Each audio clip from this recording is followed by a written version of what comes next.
evening, everyone. I'd like to call to order this special meeting of the school committee for Wednesday, September 2nd, 2020. Mrs. Kennedy, would you please call the roll? Mr. Reardon is not here. Mr. Callahan? Here. Mayor Holliday? Present. Mr. Menon? Here.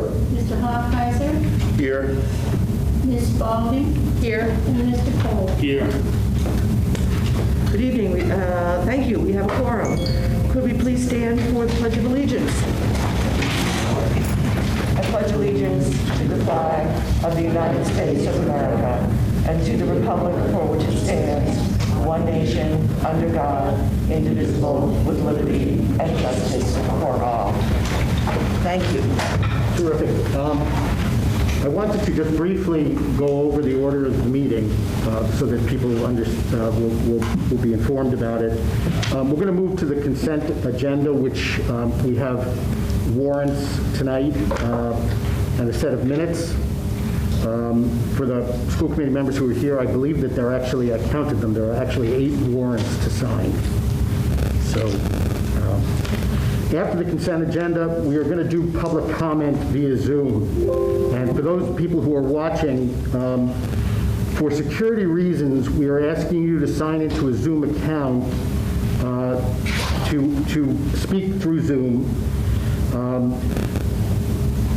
I think that we are also asking, for those who aren't able to get onto Zoom, to email public comment to us, and all of those emails will be included in the minutes when they are written, as all of last meeting's comments were put together. We then will be going into what we hope is a very short executive session. We will be returning to open session, and we will do a public vote on the memorandum of agreement that we've reached with the Newburyport Teachers Association. And then there will be sort of updates on reopening the schools. We'll have a brief discussion on the school calendar, and there are a few other items, including an anti-racism resolution. So I turn this over to Mr. Cole to announce the warrants, if there are. Okay, thank you, Mr. Menon. So we do have a few warrants here. I believe there's 4 of them. First one, I move that the following named bills of the Newburyport Public Schools amounting in the aggregate $2,652.34 be approved and forwarded to the city auditor for payment. There are no conflicts. Second.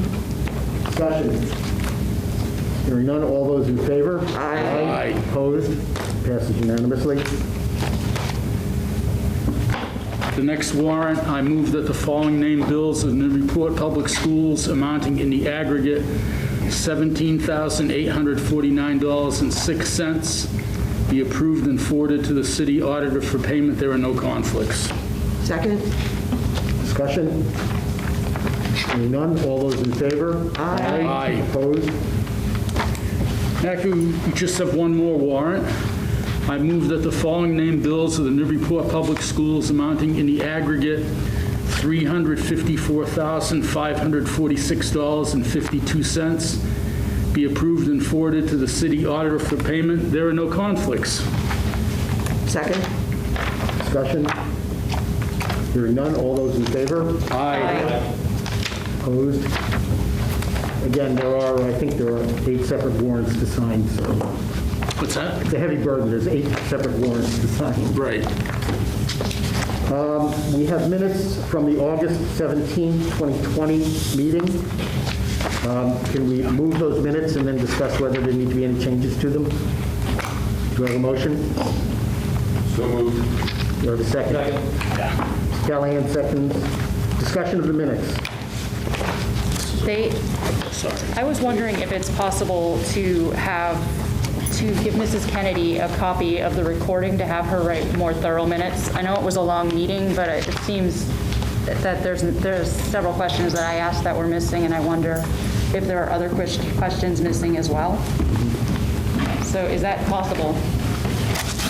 Yeah, we did. Ms. Spalding? Yes. You tried to get the tape, but it came out I couldn't hear a word that was being said on the tape. Oh, no. It came out all echoey and tinny, and I couldn't make out anything that was being said on it. I don't know what I assume another option would be for you to ask those questions now and have them put in. Okay, I just wondered, okay, so there were So this would be a comments. change to the minutes. Okay, there were comments by Counselor Khan and Counselor Devlin that I guess could be summed up as, if I'm remembering correctly, that she was in favor of the plan being presented by the school district, and that Counselor Devlin was, Brian, do you remember, was Counselor Devlin in favor of that, or was he in favor of full in-person? I think he was in favor of full I'm sorry, I really don't in-person. remember offhand. Okay. Is it possible to ask them and then revisit these minutes? As far as my questions, I had asked if the senior center could be used, and was told that it cannot be used. What page was that? I don't know the page offhand. Okay. And another question I had was, will there be local testing for students? I had asked Kathy Riccio that, or she had answered that.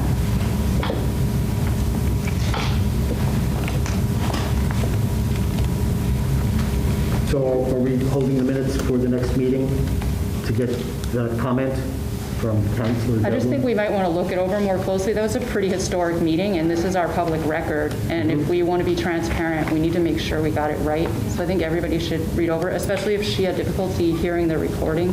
Is it possible to look at that recording and make it, and fix those glitches? Did you look at it through? I will tell you, I have an awful hard time hearing, Right. especially with you, Sheila. 'cause We'll see if we can boost the volume. Right. With the Oh, mask I'm on, not- it's very hard to hear a lot of what's being said. I'm not blaming you, I just wanted to say that. I'm not Yeah. blaming you at all. It sounds like it was a problem with But I the do recording. apologize if I left something out. It's okay.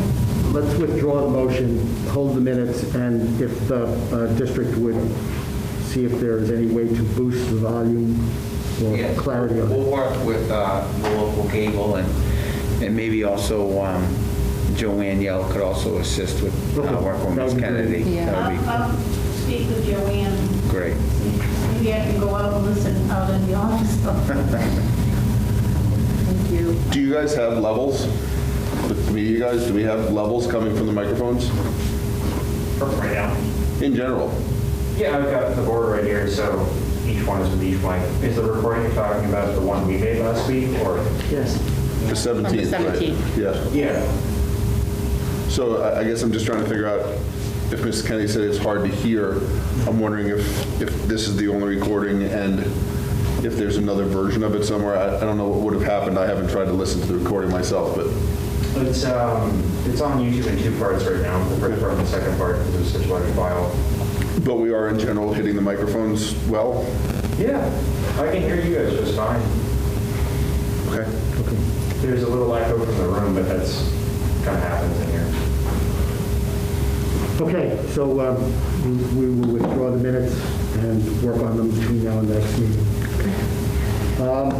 We now come to our session of public comment. We are doing public comment via Zoom, and the rules still apply. I would ask you to be concise, give us your name and your address, and we will call on people as long as there are people who have comments that they want to make. Please be concise, please be civil, and share your thoughts with us. So we are ready to open up public comment. Mr. Skane. Will we see names up here? Yep. Angela. We're not seeing anything yet. Oh, sorry. How can we see this thing? I mean, it's, you know, it was this really nice blue screen. You see it? Yes, it says that he is, says we have Brendan Cooper and he's connecting to audio and can't hear yet. I'm going to ask Angela to join.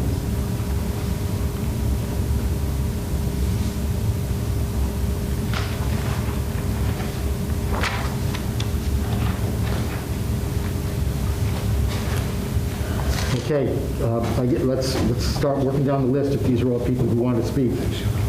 Let's see. All right, let's start with Councilor Zede.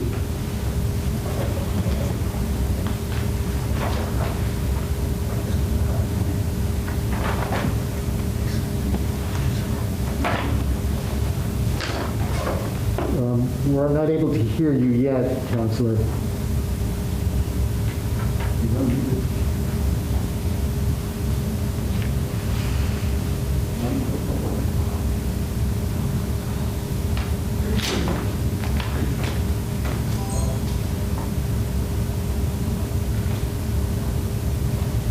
there like something not plugged in somewhere? Let's start with the proper view. That's your volume. Good evening, are you able to hear me? Yes, we can now, thank you. Hello, can you hear me? Yes, can you hear us? Is anybody able to hear me? Yes. You can't see your cameras over here. Okay, I can't tell if there's a lag or if anybody can hear me. I hope that you can. I just thank you for the opportunity to speak. I'll be very brief. I had written an email a half hour ago, 45 minutes ago, and I apologize for the late email, but I just wanted to express my frustration that it sounds like there's potential for a vote tonight on a memorandum of agreement, but that document is not something that I think anybody has had an opportunity to view, at least in the public, and I can certainly appreciate the need for private negotiations. But to the extent that the document is going to be voted on publicly, and if I'm reading the agenda correctly, there'll be an executive session, and it says return to open session, and then a vote on MOA. I would have liked to have commented on it, but obviously I don't know what it says, so it's impossible for me to comment. So I hope you'll consider that. It's been a challenge to follow some of these proceedings, and I think that the public does have a right to see the document before it's voted on, so that they actually have an opportunity to comment intelligently on it, good, bad, indifferent, or otherwise. Thank you for your time. Thank you, Councilor Hughes. Lynn Shao?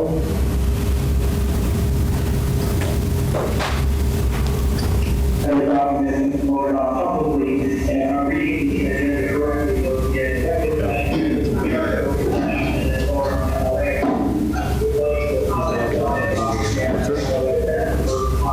What is brain that? Can Lynn Shao hear us? The challenge of all of these proceedings.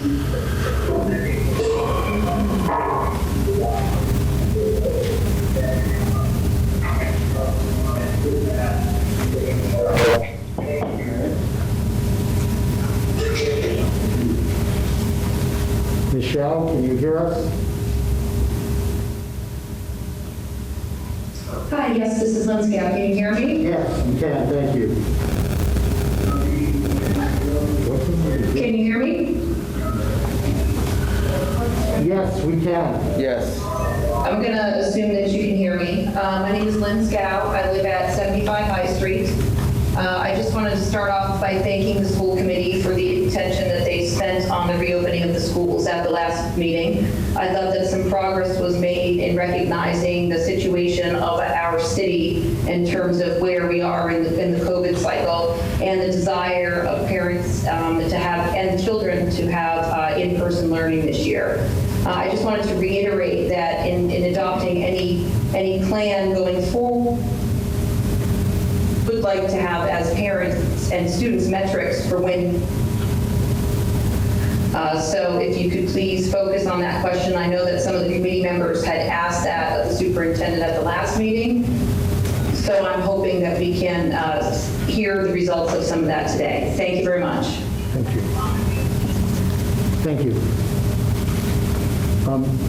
Don, do you know why people can't hear us? Try with the next person. Okay, and who's the next person?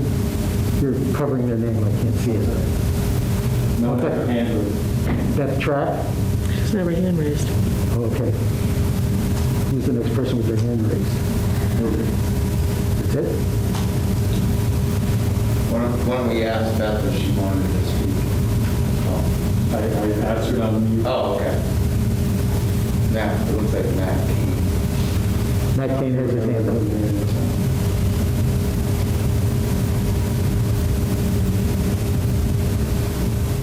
Okay, invite Mr. Kane in. He's in. Okay. Matt, There he is. great. Hey, guys. Thank you. Good evening. I guess I'm just going to start by telling you, it seems like there's maybe a 60-second to 120-second delay.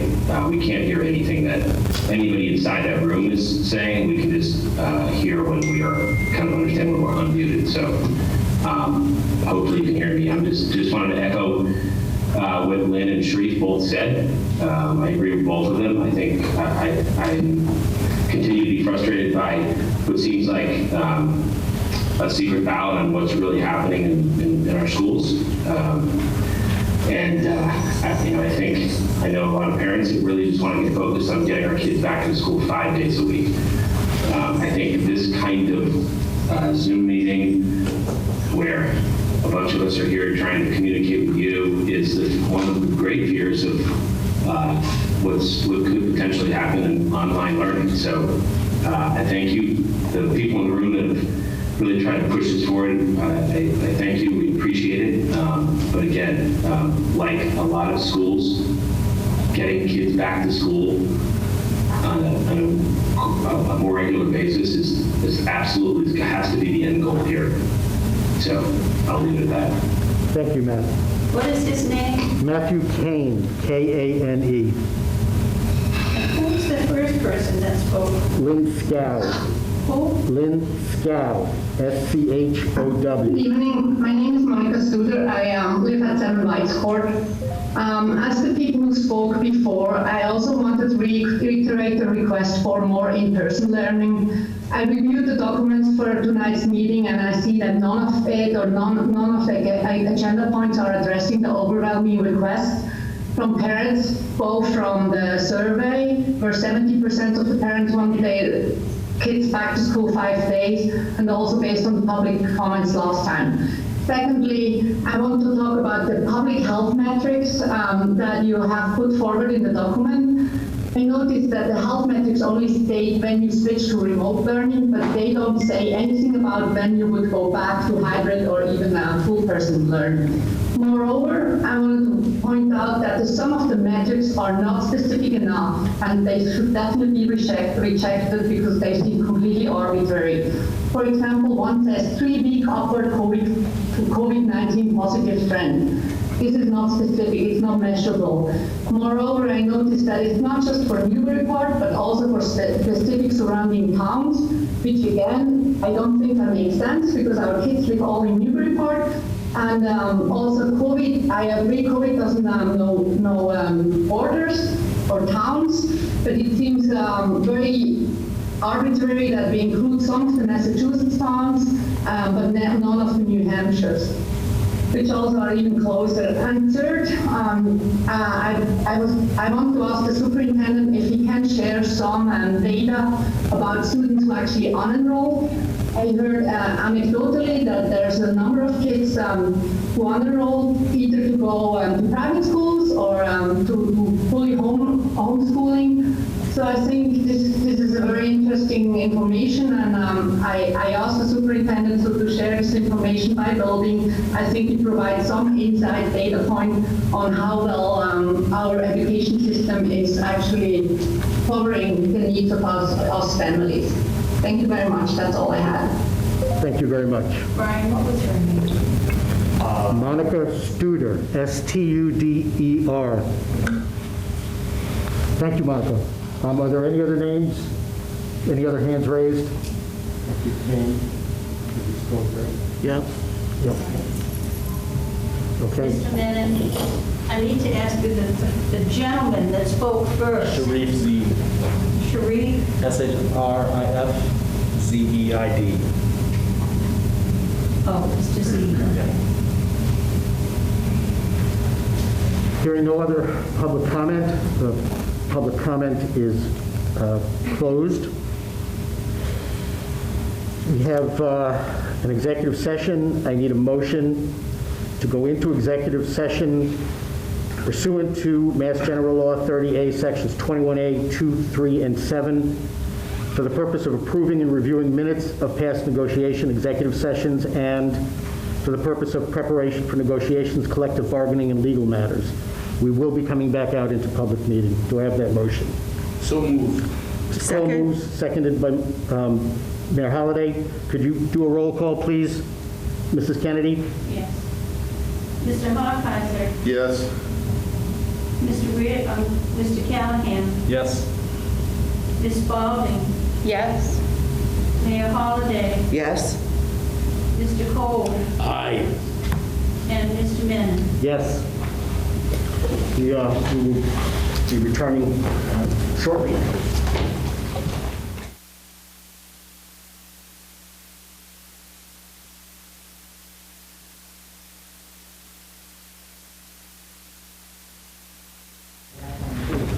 Want to call us back to order? I'd like to call the school committee back to order, please. The next item on the agenda is to vote on the memorandum of agreement that's been negotiated between the Newburyport School Committee and the Newburyport Teachers Association. Just as a brief introduction, we are bound by the rules of negotiation not to share these documents until they are actually approved.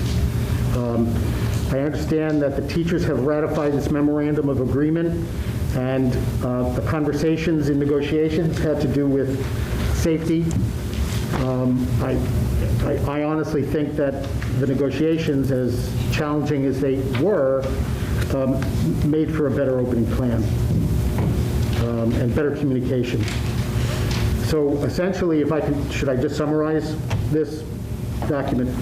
Essentially, the memorandum of agreement keeps things exactly the way they are from K to 8, such as it is, knowing that, again, this is a pandemic and that, metrics are going to change, and we may be able to start bringing kids back in sooner, depending on metrics. It's approved, but it's flexible, it has the flexibility built in.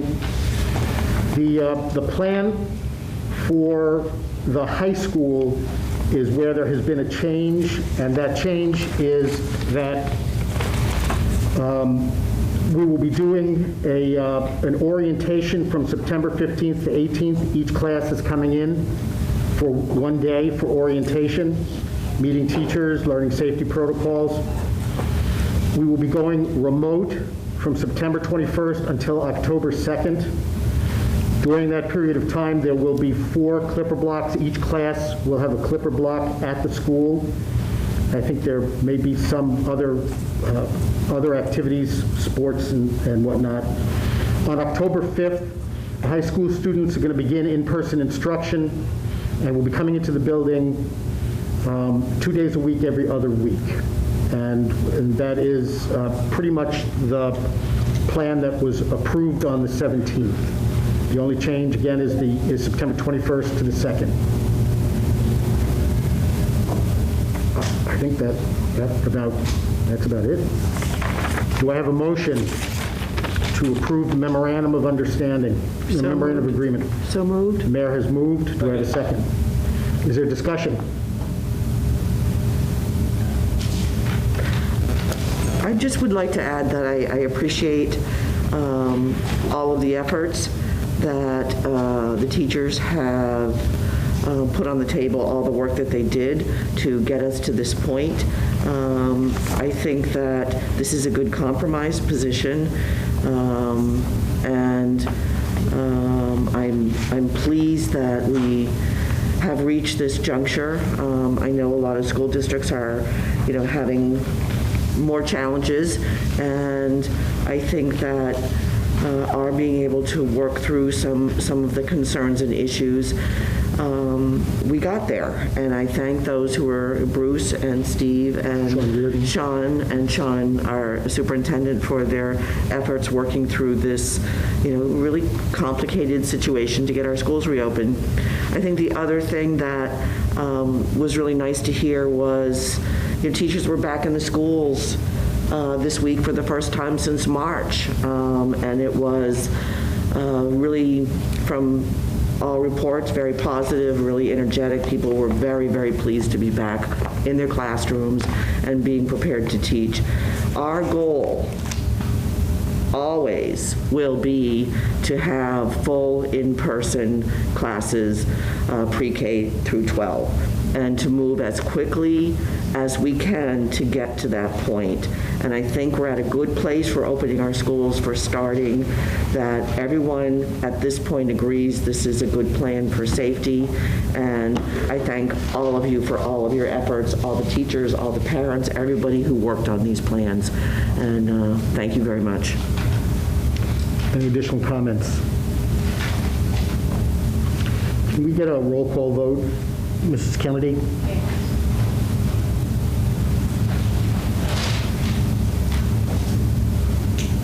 Mr. Cole? Aye. Mr. Menon? Yes. Ms. Spalding? Yes. Mayor Holliday? Yes. Mr. Callahan? Yes. Mr. Hawkeizer? Yes. Motion carries. We're ready to reopen schools. Great. The next item on the agenda, Mr. Gallagher, I assume you'll communicate with the teachers union and let them know that we're and continue to work on the details.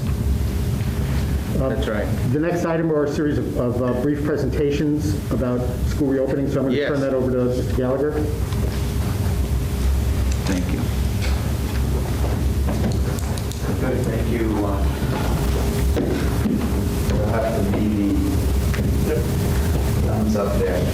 Well, first of all, I just, once again, this is reopening information, and I think probably every school committee from now till June will probably have to open up with changes, as we all know. This is going to be a fluid year, and we're going to be, changing and being flexible with a lot of the information that's going to be coming to us every week.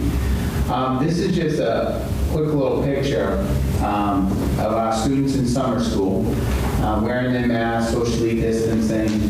And as we've been saying, I think throughout this whole school, summertime and reopening schools, school is going to look a lot different for everybody. And this is just a small piece of our students that will be, a lot of changing in the behavior. Go to the next. So this summer, guys, I just, really wanted to quickly just touch base. The summer guidance came out in July, and really looking at the continuum of fall reopening models. So all the way on the left is return without restrictions. So that's all students coming back without any restrictions in health protocols. The second piece is the in-person learning with new safety requirements. And so throughout the summer, just all the work that's gone in and doing a feasibility study of all the different aspects of reopening schools. So this would be students return in person, classroom schedules, protocols modified to meet the health requirements. So every plan or every idea that we have of bringing more and more students back, we obviously have to follow the health requirements and meet all health requirements and protocols. And then, as we all know, the hybrid learning, students learn both in person and remotely, and then a full remote learning model. So these were all the, as we were developing all these plans, these were the different areas that we had to operate in as we considered multiple and many iterations on how to do this in the safest and securest way. So the classroom setup, and I just wanted, Kathy Riccio has done an amazing job, working with our health professionals on protocols. But as Tara Rossi headed up the social emotional aspect of what school's going to look like, this is going to be a lot different. We showed a quick little picture of students with masks on and social distancing. But as you can see, these classrooms, all of those extra furniture has been removed. All of those things that really made classroom home and where students could collaborate, all of that has been removed. So you really are going to have teacher desks and student desks that are 6 feet apart. And that's from walking into our buildings, even today, as teachers are back, This is a big change from what we're used to in a school system. This next slide. And this is the classroom for kindergarten. So when you look at kindergarten in the past, you had the little bean bags, you had the little reading areas, you had the circular tables where there's social interacting, which is a very big aspect of schooling. But as you can see, our kindergarten students' classes are going to have 2 seats on both sides of the table with a plexiglass in the middle with students wearing masks, social distancing, hand washing.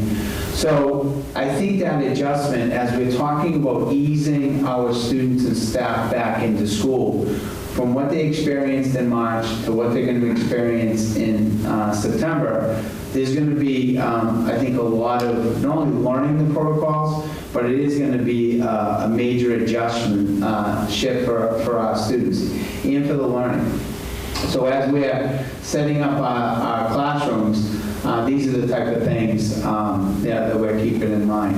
And just to reiterate with what Mayor Holliday said, I can't be, the last 2 days I've been out and about in almost every building and talking to almost every teacher. And the Newburyport teaching staff, support staff, is already in the mindset of how can we make this work. They've been positive. Most people are glad to be back, and I can't say enough about the faculty the last 2 days. It's just been amazing. And I think that that's also part of when the principals come up today and they talk about the plans and kind of what remote's going to look like and also what the hybrid model is going to look like. It's really constant brainstorming and problem solving. And I really don't believe once we have everyone back in school, we're still probably going to be changing the plans and how the learning models are going to look like. Because we're not really, this is the first time we've done this. We're in a pandemic. It's the first time we've done a hybrid model. The word hybrid in schools was never even used before. And so we're learning on the way as we're doing this. But as the mayor said, from June, our teaching staff, I think, really believed how can we get kids back and how can we do it in a safe way. And that's been our focus as a school system. From the support staff, our teachers, we really want kids back. The easiest thing for us, for teaching-wise, is to bring all the kids back, because we're really good at that. This is all new territory for all of us, and I think we're going to be ready. So, as I said, in most of these classes, you're looking at 10 to 12 desks. All the essential furniture has been removed. Teacher stations, and then the other piece that's going to be a little bit different for our students is all the controlled movement. So remember, we're cohorting students, so we're really limiting their movement, not only throughout the classroom, but limiting their movement throughout the building, which is also going to be a whole new world for them. So at this time, there's different areas that we would like to follow up on with reopening, and then at the end, we'll have our principals speak, and then our athletic director. But we'll have Pam Kelly in food service, and then Steve Burkholm for our facilities and operations.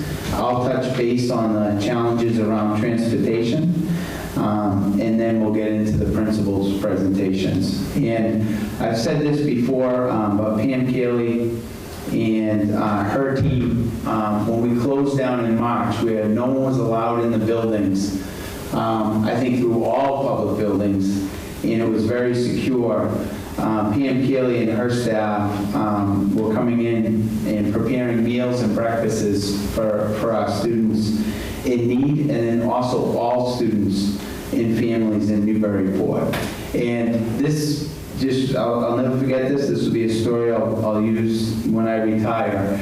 But the first day that our cafeteria workers were coming in, I wanted to go down there and thank them for coming in to serve our students. When at the time it was, it was very risky. But these cafeteria workers came in, and as soon as I walked into the cafeteria as they were preparing the food, I was going to say, hey, I just want to thank you all so much. This is just really incredible.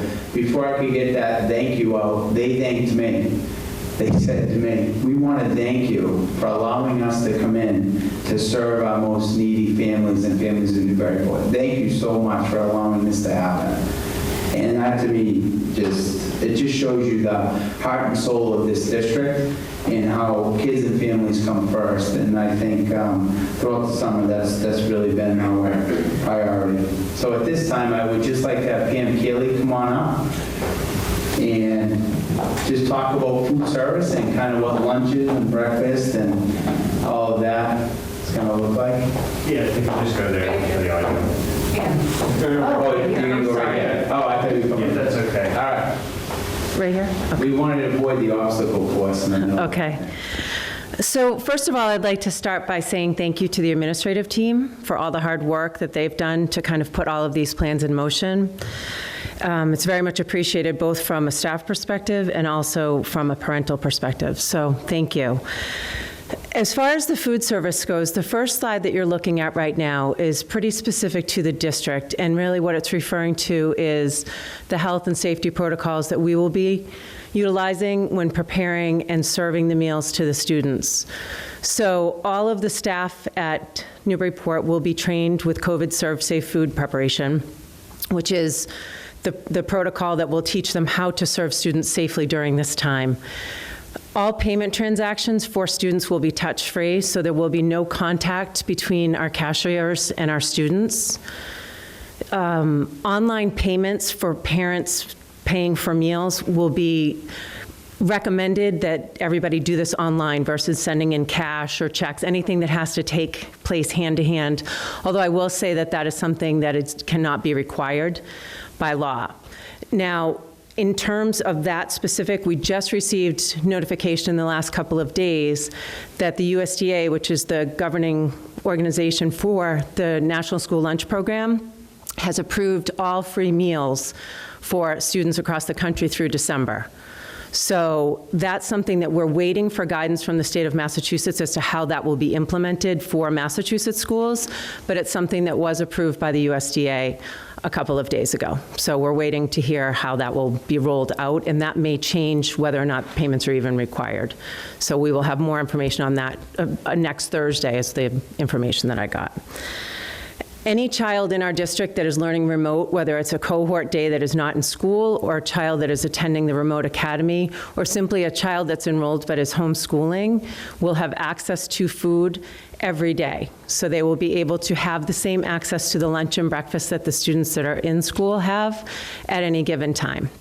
And we are setting up a process by utilizing one of the schools in the district that won't have as many children to handle that remote distribution of food. So it will be similar to what we did through the real tough time of the pandemic, but just slightly different. But all children will have access to food.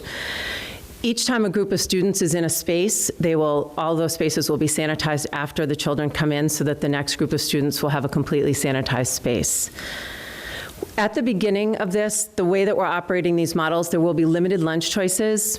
All of the lunches will be packaged, prepared fresh, and packaged up for the children. The lunches will be limited so that we can get children in and out quickly and not have kids spending a lot of time, loitering, making choices, those kinds of things. So that will be how we will start the year. All of the meals will be compliant with USDA regulations. So the Bresnahan School is probably the school that's having the most significant change in their model. They will not be coming to the cafeteria at all. They will be having all of their meals delivered to the classroom on mobile carts, which we have procured, and we have those in place right now ready to go. And we will have a staff that will be delivering those meals to the students. They will be pre-ordering their meals so we know what everybody is looking for, and then we will be delivering them to the cafeteria, to the classrooms. And they will eat in their classroom 6 feet apart. That's when they'll be able to take their masks off. The Mullen School will follow a similar model as far as eating in the classroom. They will, however, go to the cafeteria to get their meals. This is something that if we need to adjust, we do have the capability to adjust if we want to start delivering. If we find that the coming to the cafeteria is something that does not work well, we can adjust that once we get started during the course of the beginning of the year. The middle school is going to come into the cafeteria to get their food, and they will sit at desks. So if you've ever seen our cafeteria, it used to have the long tables. Now what we have in there is we have 45 individual desks that are spaced 6 feet apart. That's where the children in the middle school will be eating. They will come in, get their meals, go and sit down. The other group of students will eat in their classroom. So we will never have more than 45 kids eating in the not cafeteria at any given time. Same will be the desks will be sanitized after each lunch so that there's no cross-contamination from any groups of children. The high school is going to be similar to the NOC. They will come to the cafeteria following social distancing practices. They will either eat in the cafeteria in small groups or out in the courtyard, weather permitting, and they have allocated other spaces within the high school where children will be able to eat as well. And obviously, desks will be sanitized after each lunch in the high school as well. And we have set it up so there are multiple lunches for each grade level so that there are fewer students in the cafeterias at any given time. Great. Any questions? I'm just curious how food allergies will be managed. That's a whole other layer for me. So food allergies, as far as how we manage them, the Bresnahan School is going entirely peanut-free. All of our products are all nut-free, and any of our products that we have as a district, you can look online and see what the top allergens are that would be contained in those products. So any meals will have all of the allergens listed. So if a parent sees that there is an allergen, it's a meal that they just wouldn't offer, and they would either send the child in with food that day, or oftentimes what happens if there's a child that has, we'll say, a gluten allergy, the parent reaches out to us and asks for a specific meal to be prepared for that child. Although, you know, it is being encouraged by the CDC that any dietary restrictions, parents try to pack their own meals so that that child is guaranteed that that's what they have, but we will always accommodate for food allergies. Great, thank you. You're welcome.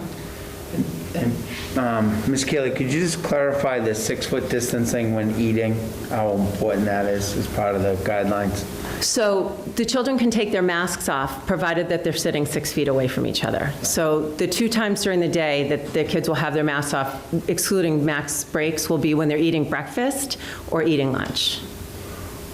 Great. Thank you very much. You guys have done You're welcome. a great job.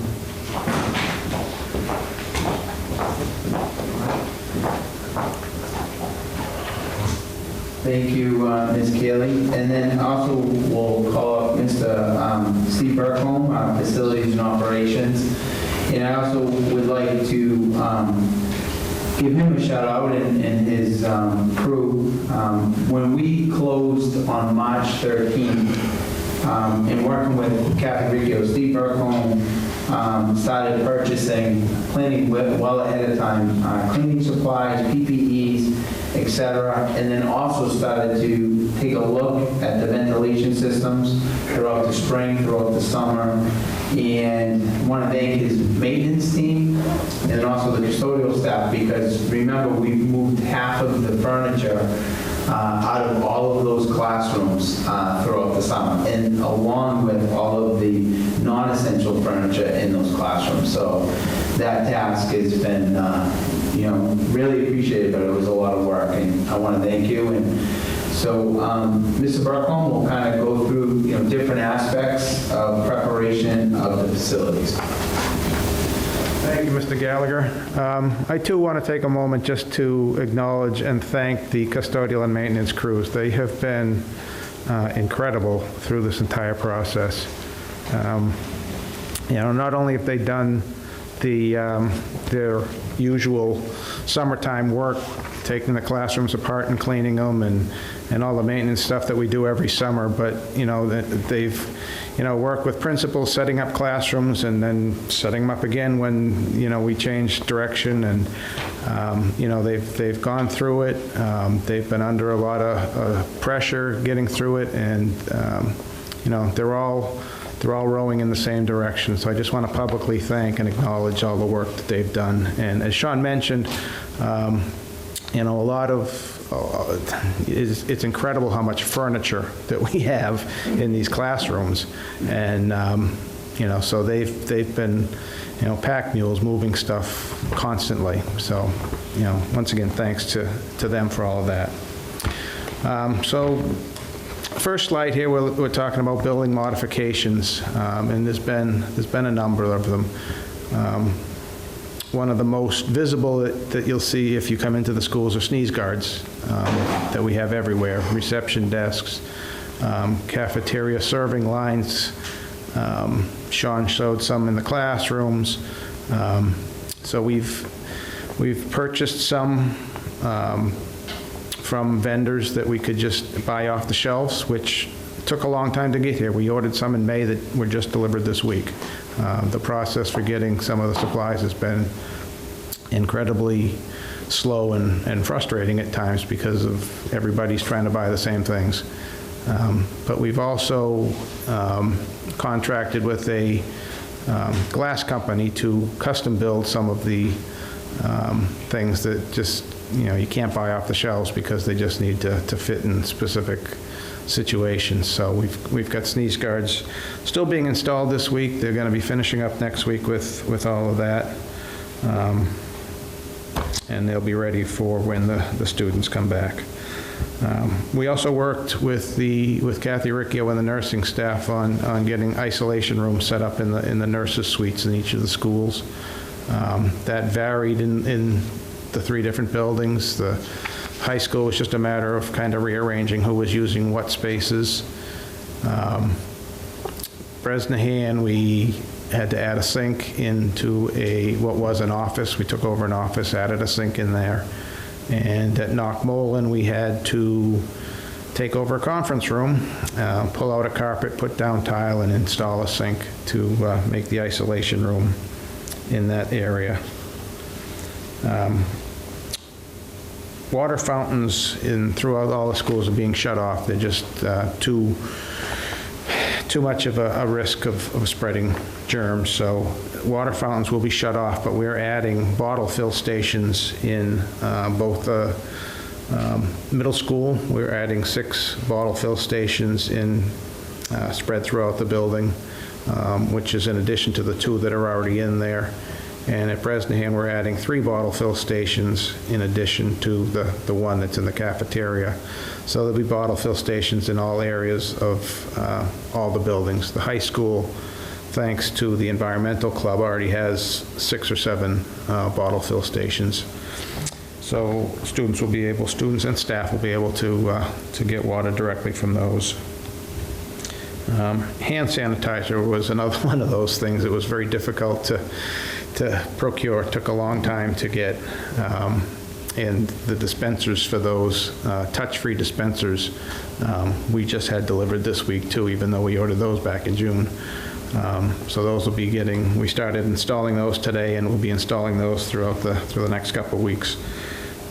So in addition to these touchless dispensers that we're installing at entrances to the buildings, we've also provided gallon jugs of sanitizer for every classroom in the district, and smaller bottles for offices and other spaces. Signage has been going up this week, just typical reminders to wear your mask when you're in the buildings, and to keep your distance, and wash your hands when you're in the bathrooms, showing what occupancy limits are in restrooms, just things to keep people thinking about doing the right things when they're in the building to help with avoiding spreading the disease. And we touched a little bit already on the furniture clean out. It really is incredible how much furniture we have in these buildings. We've put storage containers on site at the Knockmolin building out in the playground. We've got 6 40-foot-long storage containers out there that are just about packed full at this point.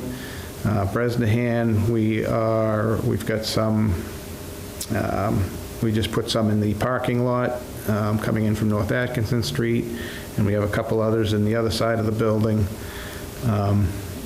Those are going to get filled up over the next week or so. And at the high school, we don't really have a good spot on site to put containers because of the configuration of that lot. So we've got tractor trailers coming in that we're going to load up and have those stored off-site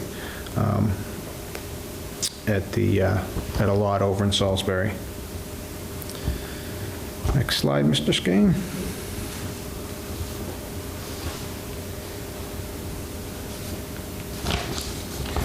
Threw me a curveball here. You had them in different order than I had.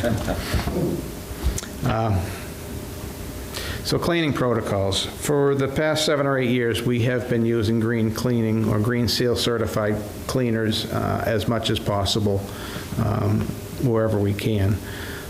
One of the things that has always been difficult to get as a green cleaning product is a disinfectant, just because disinfectants are made to kill things, and so it's hard to find something that qualifies as a green disinfectant.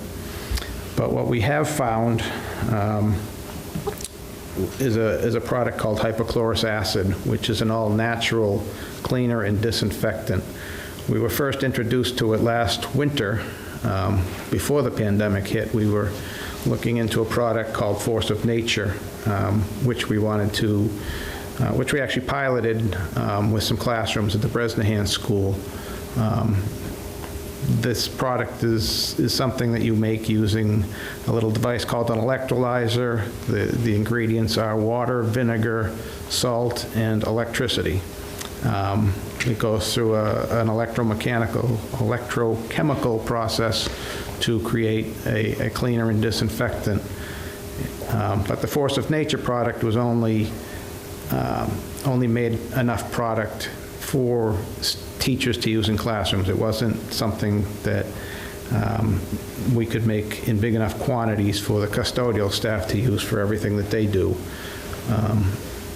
But with some further research this summer, we found that we could purchase a hypochlorous acid generator that would make the product in bigger quantities. So we are actually installing one of those at the high school later on this month, and we'll be able to make all of the disinfectant that we need right on site there and use it at all 3 of the schools.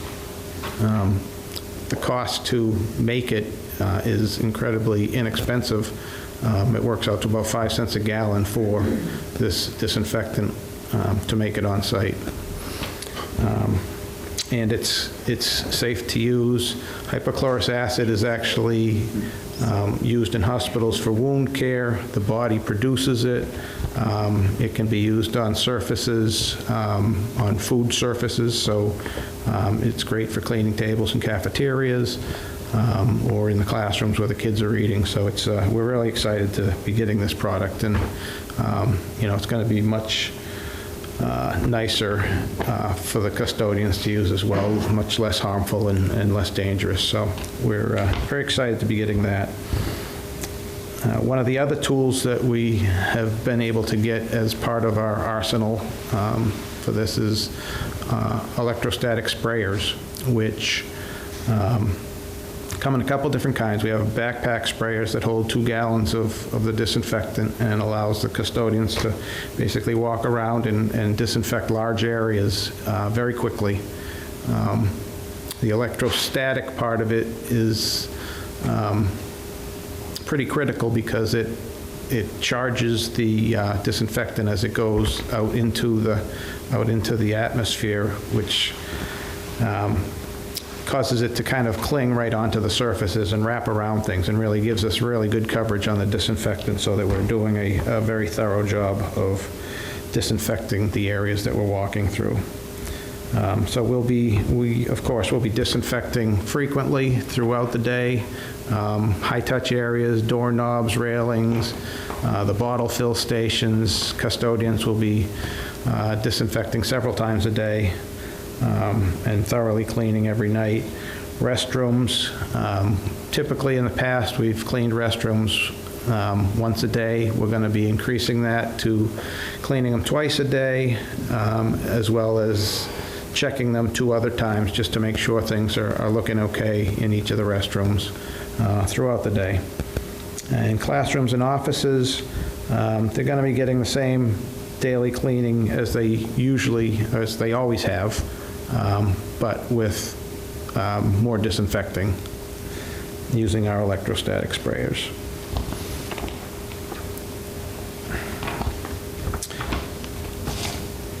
And ventilation is, of course, a big topic in schools across the state.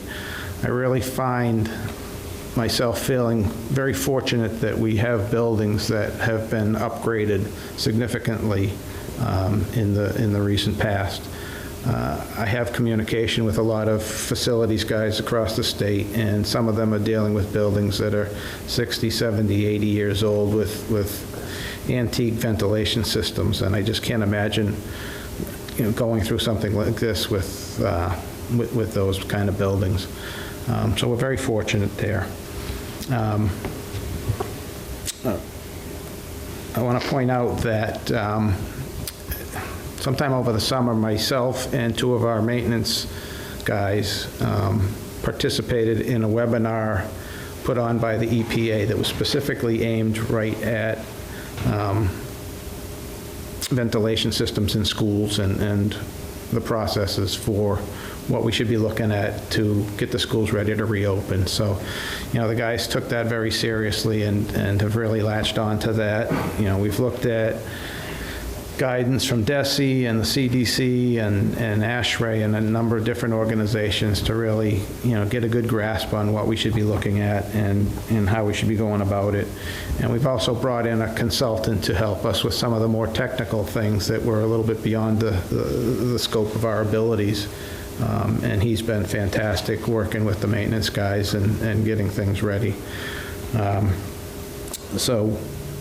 The maintenance guys have been cleaning, servicing, testing, and repairing mechanical equipment for weeks now, and that's really nothing new. They do that every summer. They do that all the time, year-round.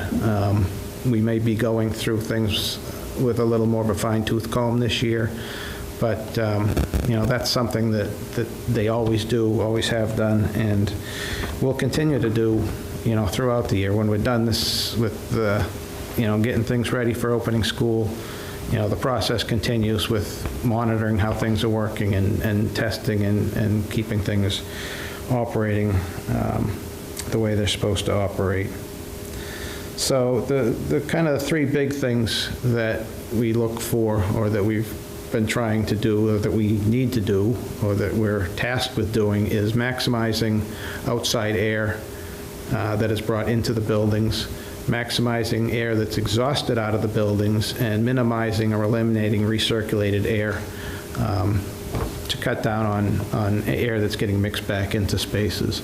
And, again, our systems being fairly new do a lot of that already. There's been some minor changes that we've needed to make, but even the high school that's 18 years old at this point with the equipment, the classroom, the two rooftop air handling units that serve the classrooms bring in 100% outside air and exhaust directly outside. Same with Bresnahan, the 4 classroom units there, when they're in occupied mode, they're in full outside air mode. They're bringing in outside air and they're exhausting. They're not mixing. And at Knockmolen, every classroom has its own unit. They've all got unit ventilators under their windows or in their ceilings. So, again, we're very fortunate to have modern, updated buildings with modern, updated mechanical equipment and control systems that have made this process a little bit easier to get through. Just the same, we're also waiting for a delivery of HEPA air cleaners. We ordered those about 3 weeks ago or so and expecting those to come in within the next week or two. Those will be targeted for spaces that, probably mainly spaces that don't have windows. Staff that are in classrooms with windows are going to be allowed to open those windows when the conditions are right outside. So we want to give the staff that are in the kind of the interior rooms, the small spaces that don't have windows, the opportunity to have those HEPA filters. Provide them with a little bit more comfort that the space they're in has good clean air in it. And as I said, windows we will encourage staff to open when the outside air conditions are satisfactory for that. Yes, Madam Mayor. Thank you. I just didn't know if you had heard from Molly that we did get the Green Communities grant for $200,000 and $120,000 is targeted for the high school for HVAC and for some upgrades to lighting. So I just didn't know if you had known that. I hadn't officially heard that yet. So yes, so you have some additional funds too to be able to upgrade. Fantastic. Some of the lighting and HVAC at the high school. Great. Are there any questions for Steve? Sounds like we're ready. Thank you, Steve. Okay, thank you. Thank you.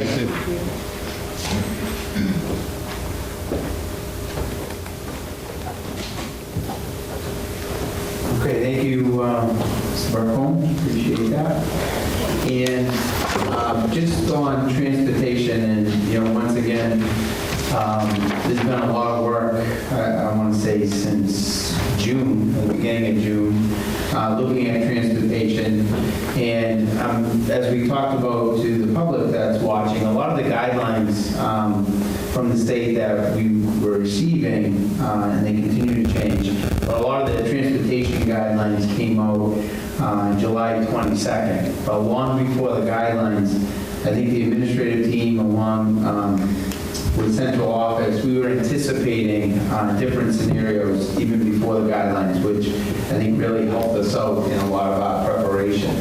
But similar to what Kathy Riccio will be talking about on transportation, some core health safety protocols for students that do ride the bus. So there's going to obviously mandatory mask rule for students. Distancing, no more than one student per bench, alternating each side. I have a diagram that will illustrate that. The ventilation on the buses, keep windows open at all times, unless, with extreme weather conditions. The seat assignments, students be assigned seats, and that goes back to the contact tracing. And then bus monitors, if districts feel they need to have the bus monitors. So that's volunteer students. And at this time, we don't feel like we need the bus monitors because we have a great relationship with Salter. So, and this is also one of the challenges for us in Newburyport with a lot of the planning and the work. The majority of our students, if not all the students that requested a bus ride is going to receive that. And as if you're reading in other districts, they're just doing the mandated transportation because of a lack of seats. And this goes back also when we look at the point of a pandemic, and there's no blueprint on pandemic, this is how to open up schools. So we're all learning this, but when you're talking, as Steve Burkholm mentioned, about resources, every district's competing for the same resources. So in some districts, if they didn't have enough busing, people will say, well, just get more buses. Well, there aren't any more buses, and you'll see why in 1 minute. So if you look at the reduction of transportation, so an 83 passenger bus, 77 passenger bus, 71, 47, the max on an 83 passenger bus following the health guidelines is only 27 passengers. So all of the transportation companies, they've maxed out all of their fleets of buses just to try to accommodate the minimum riders. So I think that the planning that we've done in Newburyport to accommodate our students and families is extraordinary because, as I said, we'll be able to transport all of our students at this time through the hybrid model. The other piece that I really wanted to highlight is, I think, the initiative for the Newburyport Youth Services the last couple of years on walking and biking to schools. And I know Andy Agwan, from talking with her, is going to really strongly encourage our families and students to continue to walk or bike to school, which will also, I think, help out with transportation. But I just wanted to put on this just little piece, because I know Andy Agwan, and working with the schools has been awesome with encouraging our families and students to walk to school or to bike to school. So that's that. So there's, as I said, with the transportation, we're in pretty good shape. Yes. I just wanted to add to that because as we start bringing more and more students back, obviously the limitations on buses is a concern. But we began working with the Merrimack Valley Regional Transit Authority, and we are starting September 8th, we will have an hourly circuit bus that starts from the train station at 7 a.m. and will run every hour until 7 at night. Could be a little bit of an adjustment, and it's our bus, we can control the schedule, so I thought that could potentially help particularly older students, and that they'll be watched for that information. It should be released either by the end of the week or the beginning of next week in terms of a big press release with the map, and we'll get it up on the website. Make sure you have that information for parents too. Yes, great. And that their cleaning protocols, all of that, are very similar to what's happening with the Salter, so the numbers of people who can be on the bus, but it's our city bus. Will only students be allowed on the bus, or is it anybody? It'll be a public bus. We'll have. I mean, it's certainly better than nothing, but so really kids may never get to use it, right? If people are commuting on it. Well, if it's a standard bus, how many seats is it? Same size as a school bus, really, right? Well, it's the standard bus that you see around town. But it's just moving around the city, right? So Correct. It's not going anywhere. So you wouldn't take that if you were commuting. You would take, you would take the other bus to get to Amesbury or Haverhill or wherever. This is just going to loop around the city. Okay. And we can adjust the route anytime we want. That's great. If we think it's not meeting the needs of the schools or parents or workers, whatever. So I'm excited about this. There's no cost to ride it? Does it cost? Yes. You have to get a Charlie card, and we'll work out all those pieces, and that information will be there. Okay. Great. I know we'll work on it, but so the people who paid for the school bus and for some reason can't take it and end up taking the MVRTA bus, would their fee they've already paid be applicable to that? No, because they're two separate. Okay. So if they choose to take the MVRTA bus, the parents have to get them a Charlie card. Yeah.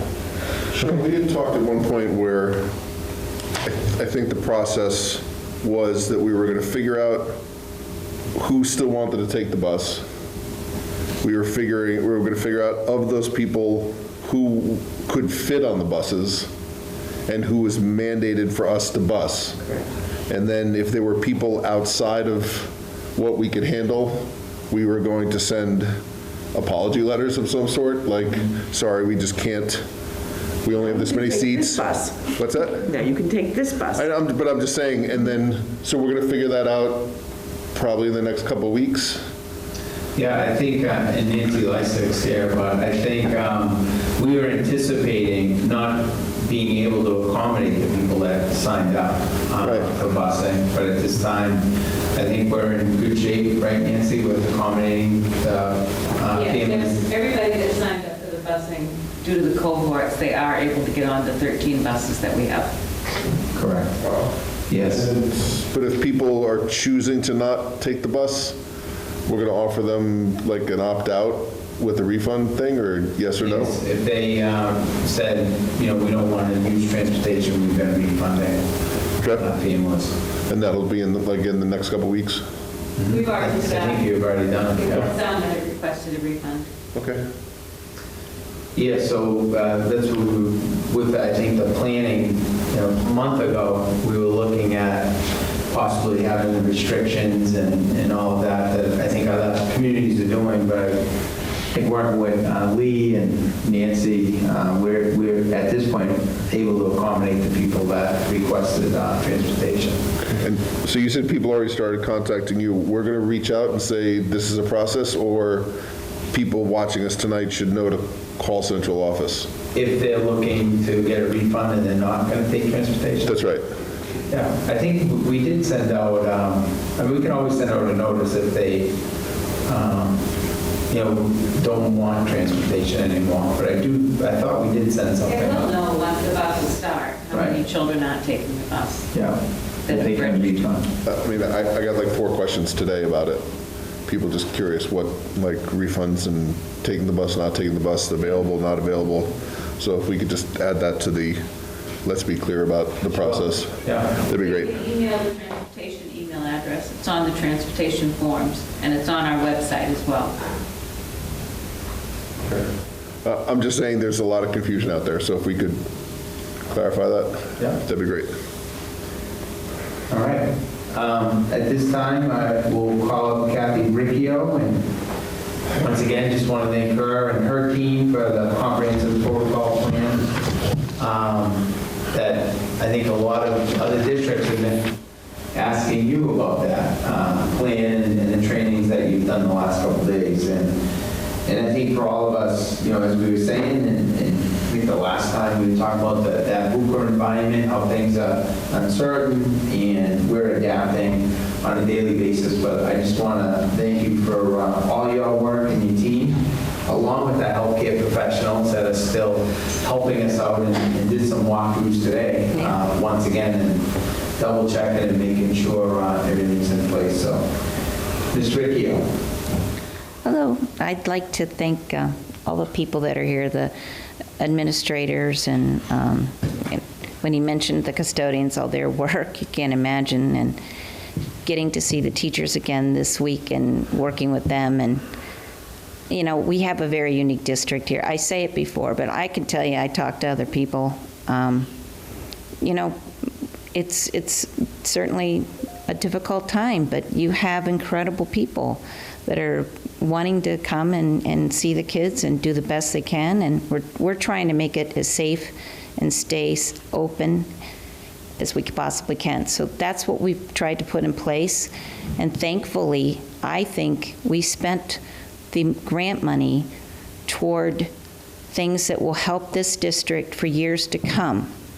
The purchase of hypochlorous acid is one of the smartest moves a district could make. And Steve did an incredible job this summer, and getting that industrial processor for this district is, I personally think, I'm like, this is my thing, I like this stuff, but for me, it's a game changer for the district, so I don't know. We're working hard, and it's actually been a very fun to see more people back in the building. So we'll get going, and I'll just run through this. This is kind of a condensed version, just trying to help everyone understand the protocols and how to interact with the students, how to encourage. The most important thing we can do amongst all of us is to understand that when I wear a mask, and I don't have one on now so you can hear me clearly, but when I wear a mask, I wear it for myself and I wear it for you. And when I stay 6 feet apart, when we're walking in the hallway, I do it for myself and I do it for you.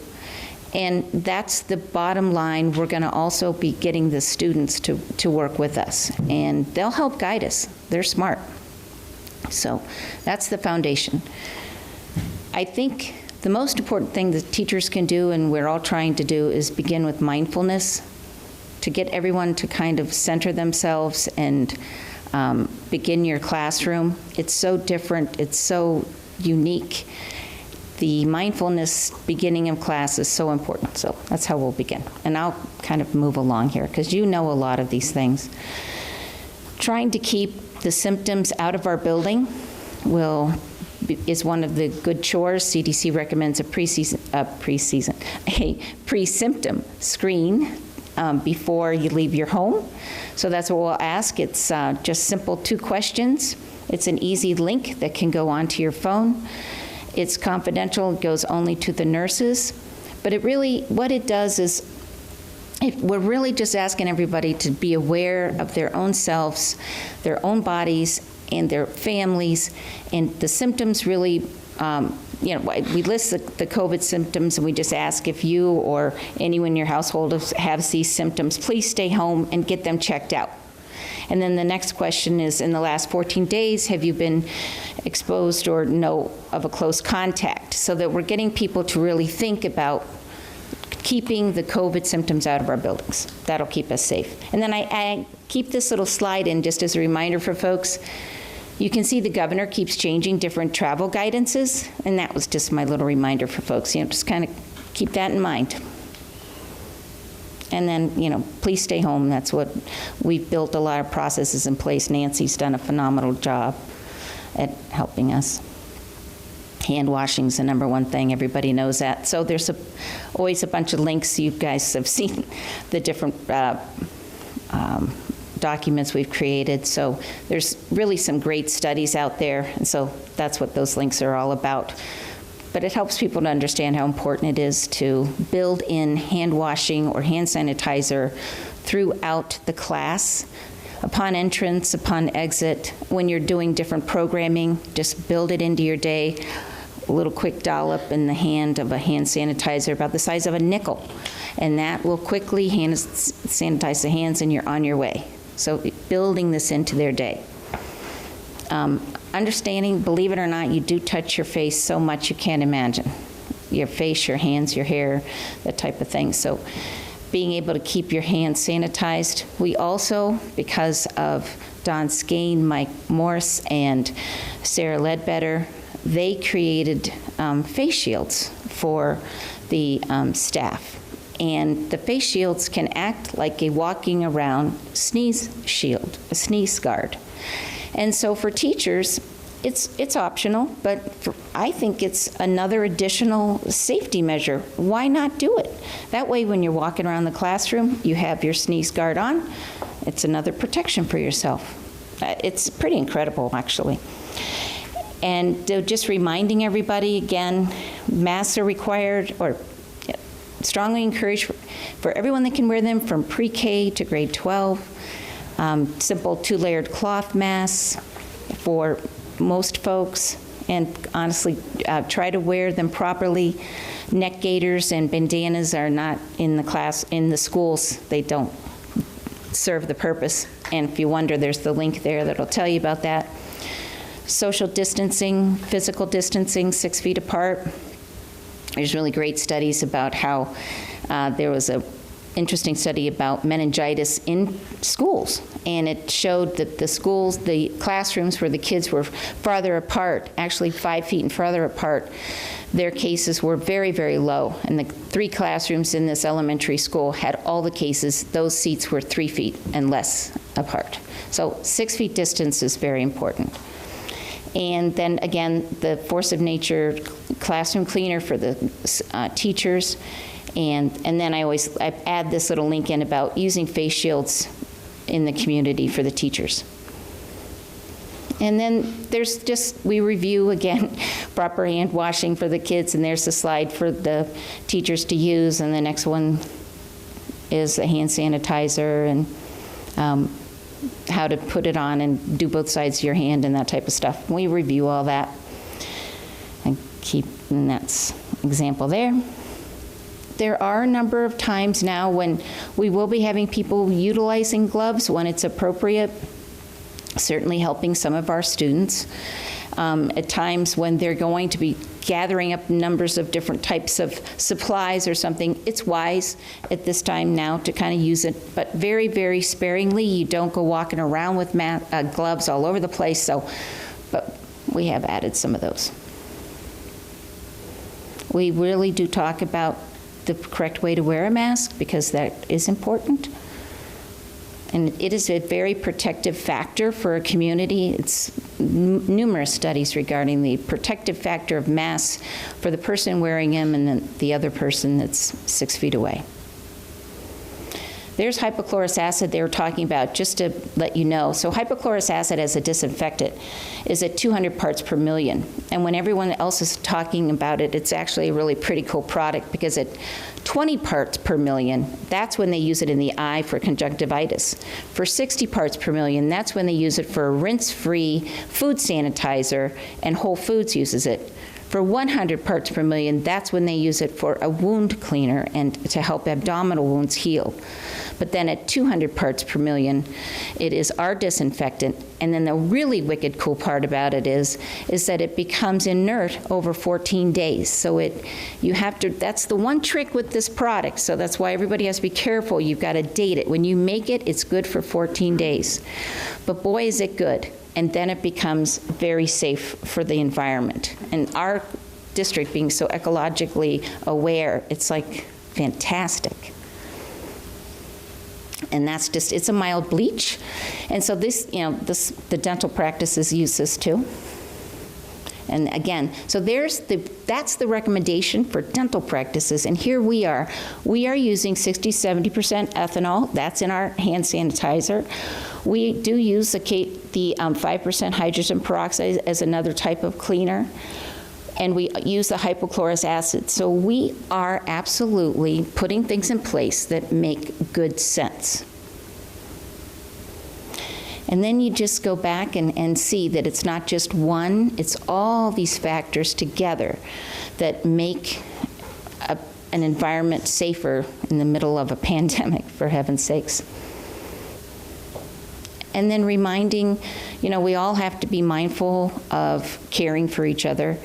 And certainly our teachers have been through quite a lot. All of us have. I don't know what's gone on in everyone's lives, but we're working on trying to help support each other. And Tara and her team have done a great job.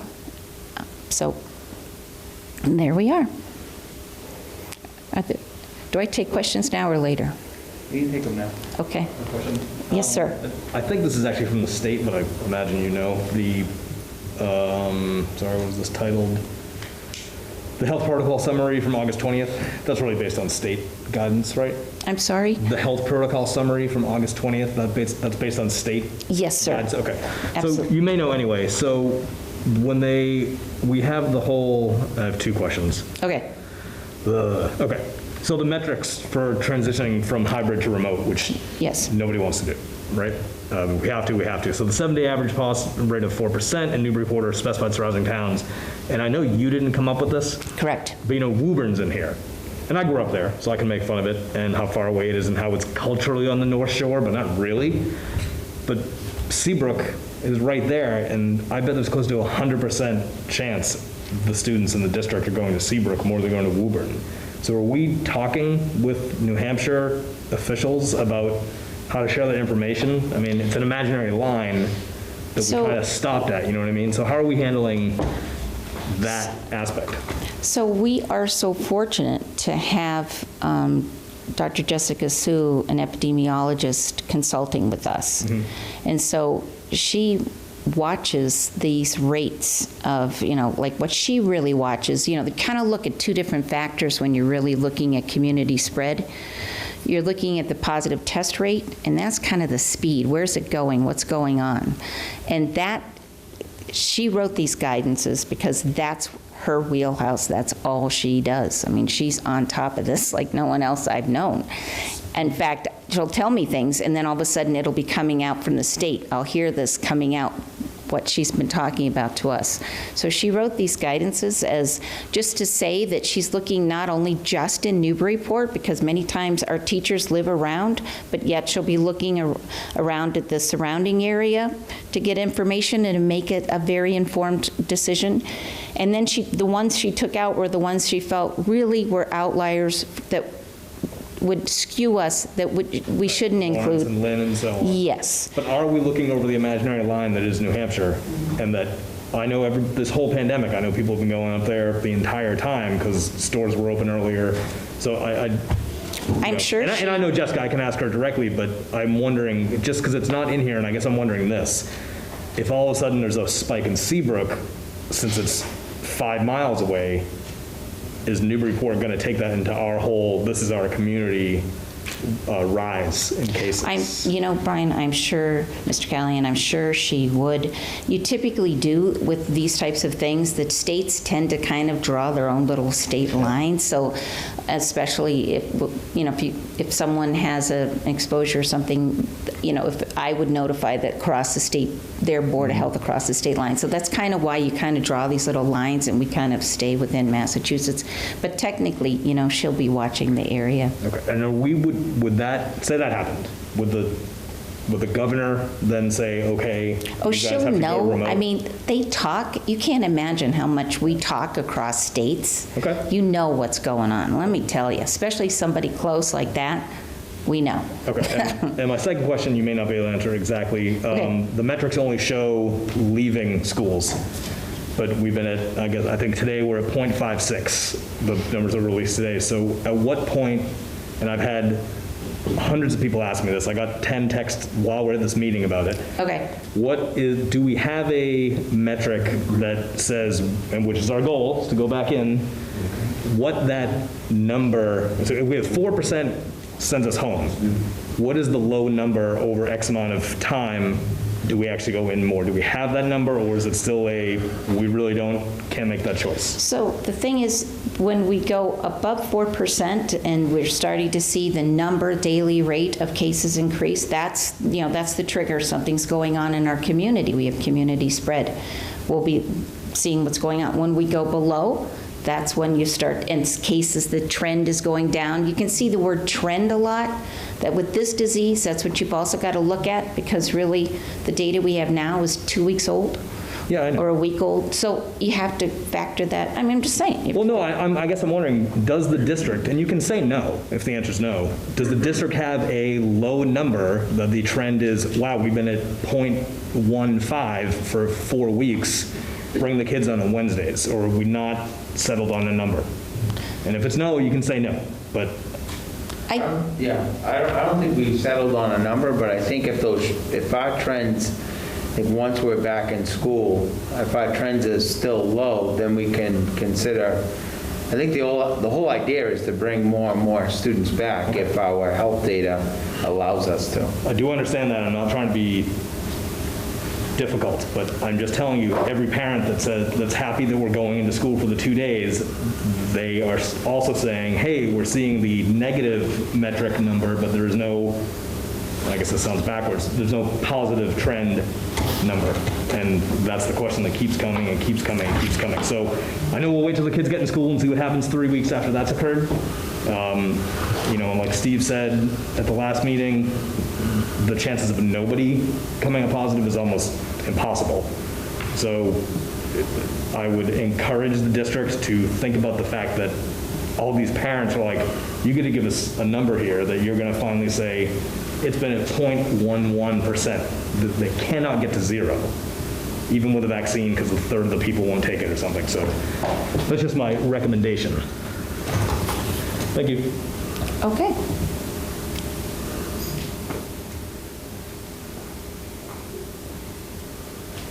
All right.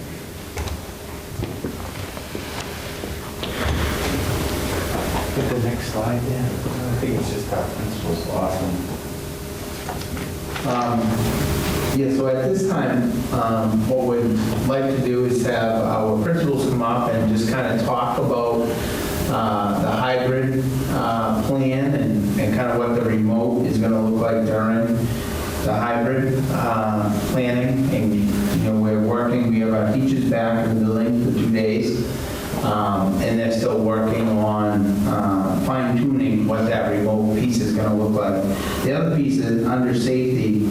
As we separated the cohorts, so we'll have cohort A would be in on Monday, Tuesday, and then cohort B is going to be on Thursday, Friday. And on that Wednesday, we have remote learning. And the idea for that, the students, both cohorts would be together with the teacher remotely. Our teachers will be in the building, and then the idea working with Steve and the healthcare people is to have our teachers and administrative assistants leave the building between 12 and 1 o'clock. We haven't fine-tuned that yet. So we can do the deep cleaning as referring to, before the next cohort of students come in. So that remote Wednesday will be with the whole class, and the teacher will be working out of the classroom. So I just wanted to clarify that for everybody. So at this time, I'd like to have, instead of going the breads up, we're going to go Mr. Wolf down. So the high school principal, Mr. Wolf.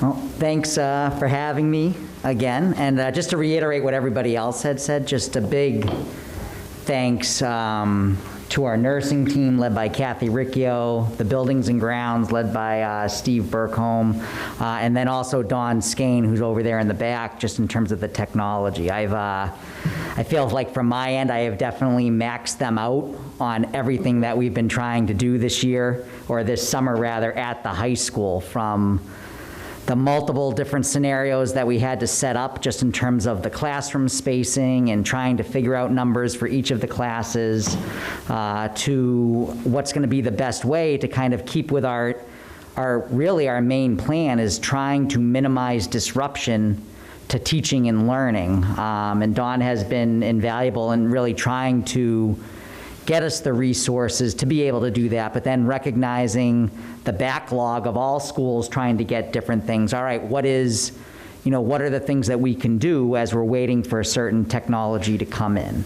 And so that's really been the work this week with our teachers.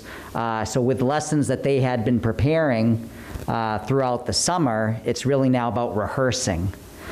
So like, for example, today I was able to run an instructional leadership team with some of my members in one room and people in front of me in person. We had the Chromebook lined up, and we were able to project the people in the other classroom right up onto the screen in front of the room to bring everybody together.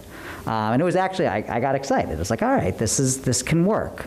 And so really the idea is that we're going to be able to, the best of our ability, really try to keep things synchronous for our students, so that when the students who are working at home, the teachers, the expectation is that they are engaging the students at home while engaging the students who are in front of them, and then planning their lessons appropriately. And sometimes it might be the students at home, or if there's independent work happening in the classroom alongside at home, they might be instructed, all right, shut your screens, but then everybody's gonna log back in 30 minutes. But with the teacher really managing that time for the students at home.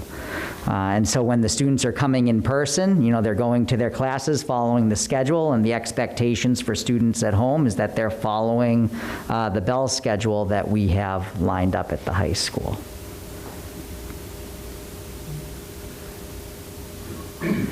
And I think the only other thing to add, we did have some slight adjustments to the schedule, because one of the other pieces as we've been working in the building was to best how are we going to accommodate for the lunches. So we did have to shift some of the timing of the classes, so our middle lunch block was increased by about 10 minutes so we could get 3 lunches of students. And Mike Testa is really working, because we also get the social element as well, so we're trying to the best of our ability, so when students come to the lunch, it's more by a grade level with that they're with, so for that social element as well. That's it. Additional questions for Principal Wolf? All right, thank you.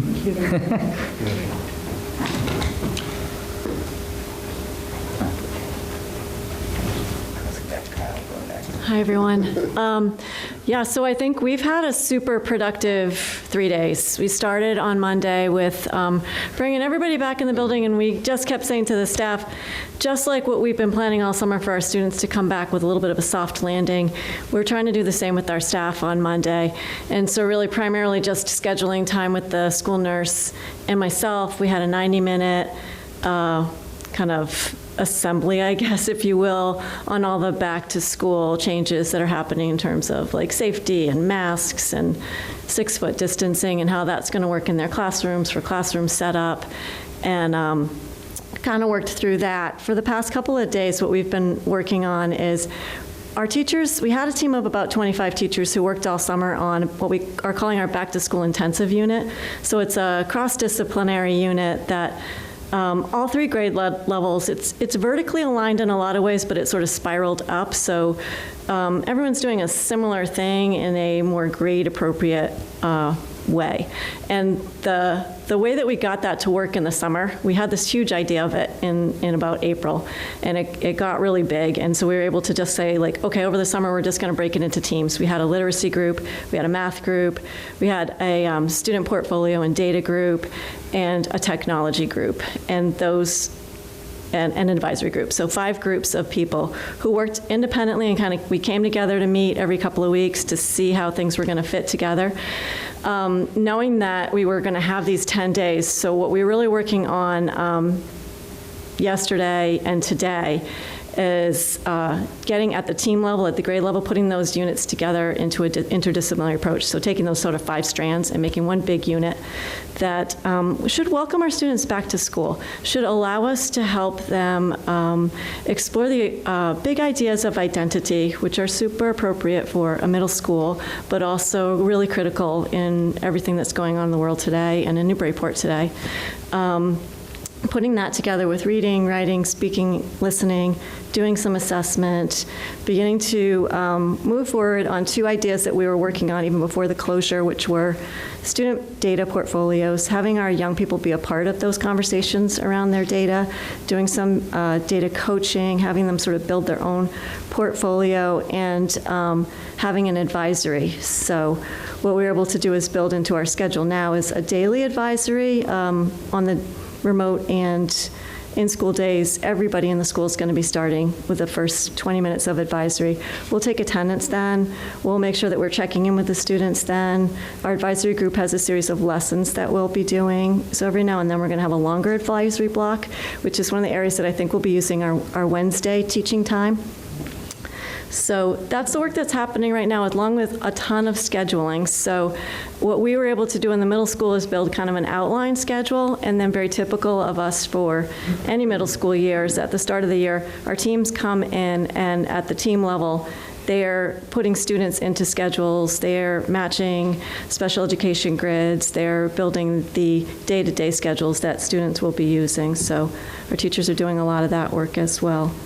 I think we're in good shape. We've been going, Kathy and I, and Mike Allard was also in today, going kind of space by space and problem solving. And some of the problem solving we have to do is around what am I going to teach and how can I teach it? So our curriculum is really being impacted by our operations. And in a normal school year, I just keep saying this, it's usually the other way around. Usually I'm the one saying, like, we're not going to let the operations stand in the way of what it is we're trying to do from the curriculum perspective, but this year times are really different. So today, for example, Kathy and I were in some of our exploratory rooms, so engineering, for example, trying to figure out not just the space of engineering. We had done a lot of that with Steve over the summer, but now how can he teach in a way so that he as a teacher feels safe, students aren't sharing a lot of their items. Normally, our 7th graders would build bridges, let's say, in a team of 3, and they're using the CAD software to design the bridge, they're using the balsa wood in the shop to actually engineer the bridge, and then they test it. And this is a big group project, and it's a very traditional middle school project that even my own son and probably Mr. Cole's kids did as well. But the sharing of the balsa wood and the doing the group project that way isn't going to work as well. But the good news is that we've rescheduled Explores in a way that the tech engineering teacher is going to have less kids. So what we decided today is he's going to do robotics. We'll move robotics from just 8th grade. We're going to start robotics in 7th and 8th grade because we have the Lego robotic kits. Everyone can have their own kit. And in the event that we go remote, that kit can go home. So to me, that's just the kind of problem solving that we're doing. Class by class, space by space, how can we capitalize on what we have for materials and resources, what our curriculum looks like, and then also make sure that the teacher is safe and the student is safe. Well, that's just kind of an example. I don't know if you have questions about our hybrid schedule. We have kind of at every block, there are 5 classes going on. 4 of them are in school, and the 5th is the teacher teaching remotely to the group of students who are home. So the students who are home will have the same time schedule as the students who are in school, but the students who are home, it's going to be a larger class. It's a larger group of students who are out there, but they'll have a live teacher and probably the support of an instructional assistant or a special education teacher. Questions? This may not actually be for you, Lisa, but Sean, do you want to bring up the Wednesday questions that we had, or you want to wait? Yeah, no, I mean. Do you want to wait until all the schools are done, or? We can talk about the Wednesdays for the remote, what I just mentioned with the remote. I don't want to say half day, but that. Right.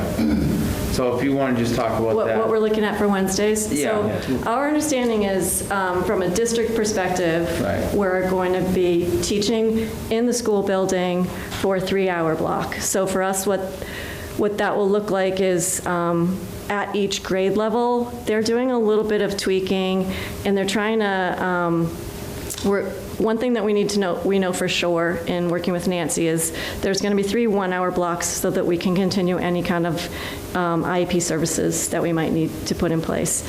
What the actual time is going to look like, we're trying to let the teams have a little bit of flexibility with that, because some schools that we looked at are trying to do like all 5 of the classes in a 3-hour block, and that just seems really crunched. And so we're trying to be a little bit more creative about maybe this is an opportunity to keep building on that advisory. Maybe it is an opportunity for you to do a 2-class rotation, depending on how your classes fall, and get a little bit extra instructional time. So they're playing around with that in a way that gives equity to the students so that they're getting all 5 of their courses, continues to move the curriculum along, but will 100% be live instruction for that 3 hours of time. And then the afternoon would be an assignment for the students that they would be. So the morning would be synchronous, and the afternoon for the students, independent time assigned to work that they could complete independently. Let's do the next day or whatever. Correct. Let's do the next day. Or if you're working on a long-term project, maybe just a piece of it is still not go play at 12 o'clock. They have work to do, technically. Correct. Okay. Yeah. Thank you. And I think that for us, as we're looking, as I was saying earlier, that half a day or till 12 was really around safety, so we could get staff out of the buildings, get the administrative assistants out, and Steve could do that deep cleaning. But that day is also, as we monitor the return of school, that Wednesday gives us some flexibility. But for now, coming in, it's really separating cohort A and cohort B to get that cleaning done. Thank you. Okay, thanks. Who's next? Principal Rossi. Oh.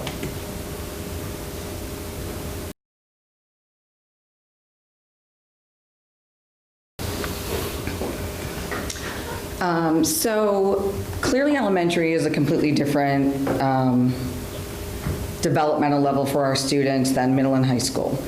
We learned through our remote experience from March to June that some of our students flourished working remotely, and some of our students really struggled. There's a completely different level of independence for students at home working remotely. So we've really focused on, which the other schools have as well, we've really focused on curriculum, policies and procedures, in the social emotional component, which is huge. So curriculum, we have some very exciting new changes. We're adopting this year a literacy program called My View. Teachers were introduced to it over the summer. They're in the process of getting training right now. We are receiving the materials. The great thing about this literacy program is that it has a lot of nonfiction materials that can also address social studies. It almost feels like humanities for the elementary students. It has a writing component, and it has a really strong online component. So when students are in school on Monday, Tuesday, the pieces that they're doing when they're not in school is a continuation of learning. It's continuing, new material. It's not just practice and review. In addition, the Eureka Math program developed an online component as well called InSync. And our teachers have been working with the demo on that, and that is very similar, where it has live lessons for students, practice, review.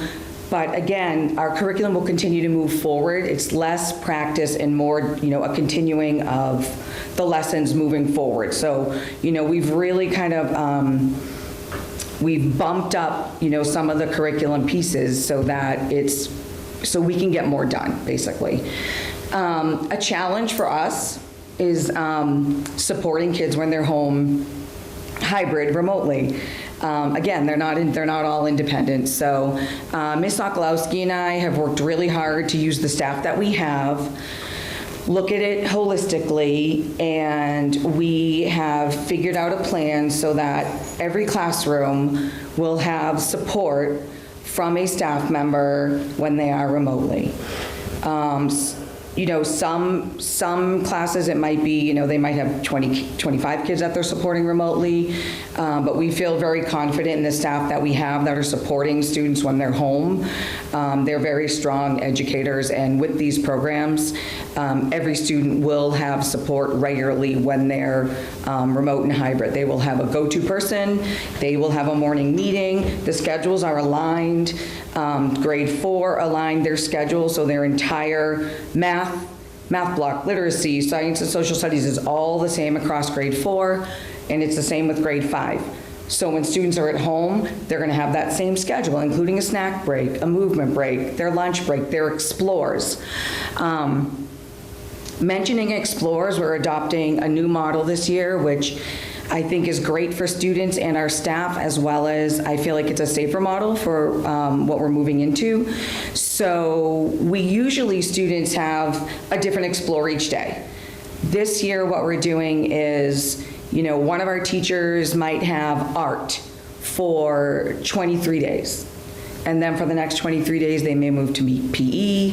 For the next 23 days, music. This is going to make, not only are our students not coming in contact with a lot of different teachers and any kind of cross-contamination, but it also allows our kids to, when they're in class doing art, to really carry that art over at home. So that will be their focus for their 23 days out of the Google Classroom, as opposed to, you have art you can choose from, or STEM, or, that was a lot for a lot of people. So we've adopted that model. We've done a lot around policies and procedures, just like everybody else has. It's really a big shift for elementary teachers to walk into a classroom that has 12 desks facing front. A lot of what we're doing right now, and anybody that is an educator will understand that, it is against what we in our hearts believe are best practices. And, so not having our, spaces for different reading spaces, and, our calming corner where kids can use different items to calm themselves. So we're having to really think about that, really do a mind shift. Our staff did an incredible job. Elementary teachers are notorious for having a lot of stuff in their rooms. I was an elementary teacher, I get it. They've packed up a lot of stuff, and again, I want to say thank you to our custodians and Steve, because they have been working nonstop helping to, put all of this stuff in storage. But, having the teachers back, as some of my colleagues have said, is teachers want the kids back. They want to see their kids. We're excited about that. We've outreached in a number of ways. Our incoming 4th graders that haven't been to the building, we have a video that was created by 2 middle school students on what the building looks like that we'll be sending out. Our 4th grade teachers, Jackie Russo, our tech person, put a video together that has every 4th grade teacher, administration Explore teachers introducing themselves to the kids, that went out when they found out their class placements so that kids can see our faces without masks on before they arrive. And teachers right now are currently planning how they're going to connect with their students and families before that first day. Whether it's kind of a meet and greet outside or whether it's just slots where you are meeting families on a Google Meet individually with the student. We're thinking a lot, we're really thinking outside of the box of, kids really read facial cues, and how can we make sure that our kids see our smiling faces, whether it's a button with our smiling faces on it, staff faces posted around. We've talked about using sign language for different things. Really thinking outside of the box. I'm really proud of the work that our team is doing. There's a lot of thought that goes into it and a lot of consideration around really connecting with our kids and our families as soon as we can to make this a positive experience for everybody. Questions for Principal Rossi? Thank you. Could I just clarify? When the kids are in school, they're with their regular teacher in the classroom? Yes. And then when they're home, you guys are not live streaming? No. They're going to be going through the same schedule but with somebody else? Yes, so with a teacher that is either connected with their classroom or a teacher that is working with that team. So a teacher that's working with grade 4 or a teacher that's working with grade 5 on the same page with curriculum, getting the same training, and supporting those kids at home. So the teachers will be planning the curriculum with the teachers that are supporting online as well. Ms. Furlong, the NOC is live streaming? I'm not sure I know what you mean by live streaming. I mean, like the kids are watching their own teacher in their own classroom? Yes. And the Bresnahan? I can speak to that if you'd like. I was just curious, like, is there like a shift from elementary to? More complicated than just yes or no, I'd be happy to share with you. And I also think it's complicated developmental level wise too, with kids' attentiveness at home and the amount, we've definitely had both teachers and parents also concerned about the amount of screen time. Obviously I know, but at home, the amount of screen time, so. I think the model we have is an excellent model, and the fact that every teacher can connect with an adult throughout the day for literacy, writing, math, whatever it is they need, is a little bit of a shift from, the way it was in the spring. It's different. I wasn't really questioning so much as clarifying. Yeah. Because, I think there's a lot of changes coming around and people are just, I thought that's what I heard. Okay. Yeah, because I think initially the NOC was not like the high school. It was not live streaming, right? Initially it was going to be more like the Mullen. We've always had that fifth block. The middle school's a different structural school in that we have a team-based approach to teaching. Right. So what I've been able to do is just, the kids who are in school, I put them into 4 subgroups. I have 5 teachers. 4 of those teachers are teaching with kids in front of them. The 5th teacher in each block, who doesn't have a group in front of them, is with the students who are out kind of in the world, in their homes, doing a lesson live from their room. But it's not a mixture of, I just wasn't sure if that's what you're asking. That teacher, when they're teaching to the remote kids, they don't have live kids in front of them. Okay. That's fine.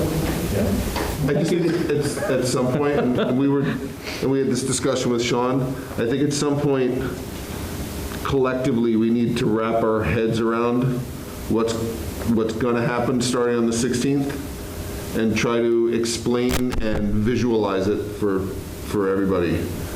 Because, like Ms. Furlong, I'm pretty sure I understand what you're saying, but without like a little diagram of it, it's difficult for parents, and since they're going to be the ones figuring out, okay, you have class with so-and-so, and the kid says, no, I have class with this person, they're like, I don't even know who that is, but your schedule says this, like, it's going to help, I think, everybody if we wrap our heads around that and put a picture to it and send it out all at once as a final version.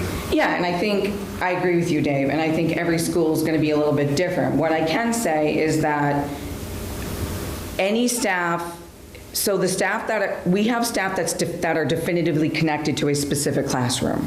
So when the kids are in, that staff is going to be introduced to the students. So the students will know when you're home working remotely, Miss So-and-so is going to be online with you, available to you to help you teach, ask questions, small groups.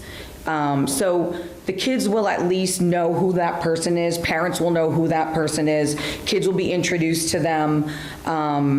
So at least it doesn't feel as disconnected once the kids are in and they get to see and meet the person and they know this is my person when I'm at home. Great. Thank you. Yeah, and I think that's part, I think every school committee meeting will be doing reopening, because it is, and even once we're in back to school, we're probably going to be making revisions and changes to make things even better.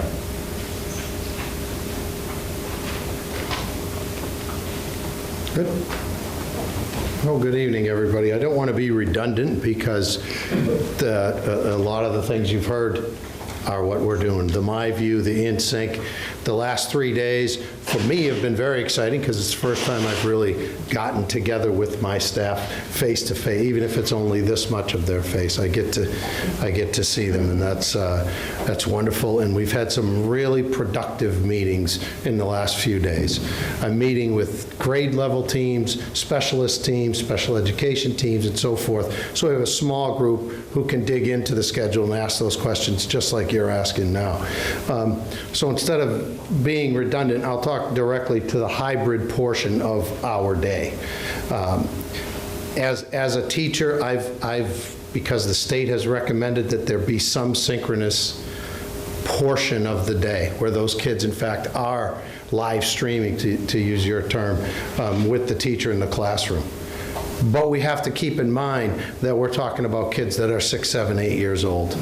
So their attention span and their ability to sit there for hours on end, it's just not going to happen. We're keenly aware of that. But in our meetings with the small groups, I've laid out some of my expectations.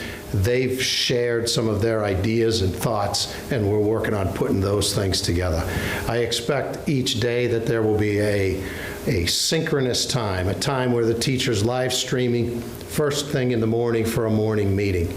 I want to do that so that they're with the kids in front of them and they're with the kids at home at the same time, and they spend a portion of that talking about the social emotional well-being of those kids, checking in, doing lessons about social emotional learning, making sure we're all okay. It's been a long time since these little guys have been in school, and we're worried about some of the issues they've been dealing with. So we're going to make that a daily check-in.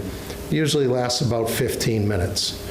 Another I don't want to say non-negotiable because everything's negotiable. The staff's a lot of smart people. I make sure I listen. But an end of the day meeting for maybe 10 minutes to talk about what's coming tomorrow, especially on those cohort change days, so the kids at home can know what to come into. In between, I've expressed my kind of vision to the staff. They've told me some of their great ideas. We're working together, and we're going to come up with a finalized plan. I feel like, for instance, a math lesson, it's math time. A 7-year-old, again, is not going to sit for an hour throughout a math class period. But that initial 10 minutes when we're introducing a new concept is critical to help those kids at home apply what they just learned in those 10 minutes to the activities and assignments that they'll find in their Google Classroom. So the staff and I are working together to find out the best ways to put those together into that remote portion of the schedule. On Wednesdays, They've told me that they envision more synchronous, more live classroom time on Wednesdays than any other day, because they can sit in front of the computer and focus on their entire class that's at home, and it's a much shorter day. And one other synchronous, if you will, piece of the schedule on Wednesdays, at the end of that day, which is around lunchtime, we're hoping, for many working families, we're hoping that parents are able to take 10 or 15 minutes, log into the Google Meet platform with their teacher, not as a parent conference time, not as a time to exchange questions and answers, because frankly, there's just not enough time to get that done when every teacher has 18, 19, 20 and up children. But rather as a time to preview, because we're starting on a Wednesday, it kind of becomes our opening of the week, but to preview the coming week so that parents know when my kids go to school, whether it's tomorrow or Monday, this is what they're going to be working on. And more importantly, when my kids are at home and doing some remote things, this is what I should expect to see. This is when I should expect them to be logging on. This is when I should expect them to be doing some independent work, and so forth. As a parent, I understand, even though my kids are bigger, I understand the anxieties and the worries that they have for their most precious possessions that they're giving us to care for. So I think we need to give them some time to try to allay those concerns each week and provide them some information that they can use to make it more successful. Do you have any questions? Yeah. Can you, I know it's going to be different at every school, like superintendent said, but what is the second half of Wednesday going to look like for the Bresnahan kids? The second half of Wednesday, I don't have the staff, so they'll be gone. So the students will be working on independent activities related to the concepts that were... But same idea, but for little kids, where they will have something, go home and you... My teachers' ideas, I wish I could remember all of them, but the videos they're making and all the different things that'll be in that Google Classroom, I think sound like they're going to be outstanding. Thanks. Anybody else? Thanks. Thank you. Thank you. Can I ask Tara another question? I just forgot. Sorry, Tara. Yeah.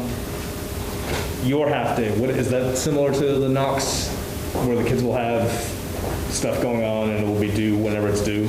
So when they get home, I mean they're home. When they finish with their half day on Wednesday, their afternoon does have assignments expected of them? Yes, definitely. And again, along the lines that Tim said is, our teachers will be, that's more of an opportunity on Wednesday to do some whole class stuff from home, but also some small group stuff.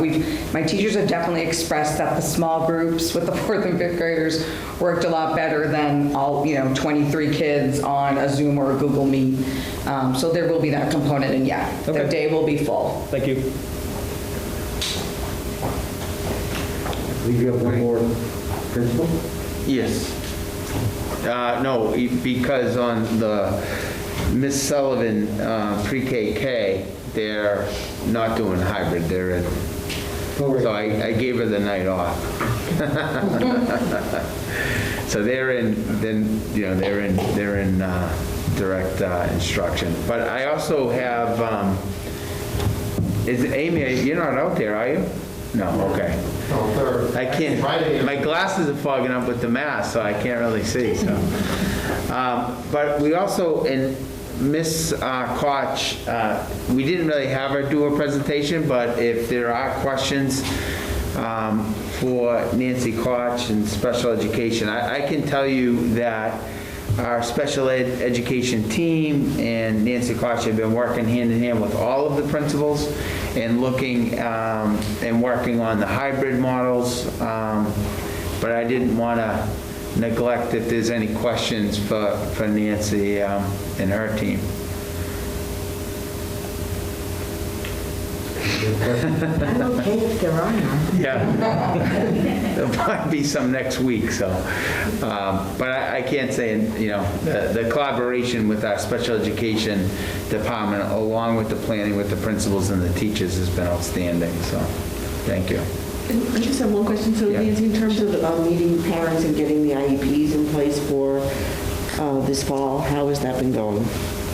So what will be happening is during, when the teachers have come back, I have now met with every special ed department, all special ed teachers between yesterday and today. They will be contacting every parent on their caseload to discuss what, to work collaboratively in developing their learning plan. So if a child is participating in the hybrid model, their IEP will be implemented on the 2 days they are in school. The 3 days that they are remote, there will be a learning plan developed in terms of how those services will be delivered possibly differently. It will include a schedule of their day, those days. There will be contact information for every person working with their child, so that parents will have that access right to that information, along with the parent will be asked questions such as, we want to make contact with you at least once weekly. How is that going to be done? How would you like that done? Would you prefer it via email, a phone call, and set up a standard time if it's going to be a phone call? We are also including the accommodations and modifications that would be implemented and how that would be done. We're asking parents what worked for their child when they were home in remote learning and what didn't, and brainstorm how we can work on improving that. I think that all the teachers have worked so diligently this summer, and in terms of improving the curriculum and making it far more robust. And I feel that when the students are in the building, they are also going to be taught how to access remote learning more effectively. Those students who are going to be fully remote will have an individualized remote learning plan just as they did in the spring. But again, these individualized remote learning plans will be containing more of the information than they did in the spring. So it will be the contact information, it will be the child's schedule, and then how parents want to be contacted with, and again, how the services are going to be presented differently. In the spring, the big difference was we picked, as there were power standards that were addressed in terms of the curriculum, there were just key components of the IEP that the staff and the parents work collaboratively in terms of identifying what would be the key, most important pieces. That's no longer the case. We have to address the goals and the objectives. There's no more picking and choosing. We are implementing. Thank you. You're welcome. Yes. I just had a question, and this may be coming out of left field a little bit, but is there a mechanism where students with plans, if you will, are getting assessed in a timely way? Yes. What's the follow-up? So there's several layers to that question. So we, all students when they return are going to, no matter whether they have an IEP or not, all students are going to be assessed in terms of gathering baseline data. But for those students who have very specific goals and benchmarks, we are going to be obtaining baseline data right now. So what will be happening is we will have the data that the teachers had gathered on students ending March 12th. We'll have data for those students in terms of what progress, what their performance was during the spring. And then we will be getting the baseline data now, and based on that data, the data drives instruction. So we will be assessing and going accordingly. I think the most important thing to remember is IEPs are not going to be rewritten because we are in a global pandemic. The child's needs are the child's needs, and we need to address those needs. It's not going to be, they're not being rewritten because of a global pandemic. So it may come down to some, if you will, creativity in. Oh, there's going to be a lot of creativity. Yeah, that's right. Yeah, okay. Yeah. All right. Yes. All right, well, thank you. You're welcome. Any other questions? And the other piece is, so can I just add one more thing? So those students who, as you know, students on IEPs have to be assessed every 3 years, or they need to be tested initially to qualify to determine if indeed they require specialized instruction. Students, we have evaluations and we have consents that were signed in the spring, but because we weren't in school, they have not been tested. So those students who require initial evaluations, they are going to be prioritized. So those students with initial evaluations will be tested based on the date that we received the signed consent. The reason for that is those students possibly could be being denied services because we don't know. The students who have reevaluations, we will then begin testing those students, but they're already receiving services, so they're not being denied services. And again, teachers and psychologists have been testing over the summer. We're bringing in children these 2 weeks, and we'll just continue to plow through. Mr. Cole, could I just, your question was, is there a mechanism for students with, did you say LANDS, L-A-N-D-S? What? Plans, yeah, plans. Plans, okay. IEPs, I'm sorry, I just IEPs, didn't. things like that. All right, I'm sorry. Yeah, I that's just didn't okay. hear the That's last okay. word. Thank you. Yeah. Sorry. All right, I'll just give an update on the Newburyport Remote Academy here. So right now, our enrollment numbers, we have 13 kindergarten. We have 36 students from grades 1 to 3. We have 25 students, grades 4 and 5. And for grades 6 to 8, we have 43 students and 6 students at the high school. So as part of the DSE requirements, any families that wanted full remote and did not want to come in for various reasons had a choice to go to full remote. And those are the numbers that we're working with right now. We have 8 staff that are involved in the remote academy. We utilize the leave, the staff that are on leave, which varies from elementary school and all the way up to middle school and high school. So they're planning on a get-to-know you opportunity similar to a orientation that Mr. Wolf talked about. So our remote academy teachers will be reaching out to the families to get to know you. They'll be coordinating efforts to address technology, Chromebooks, needs, existing school supplies, very similar to what students would be receiving when they come back to school.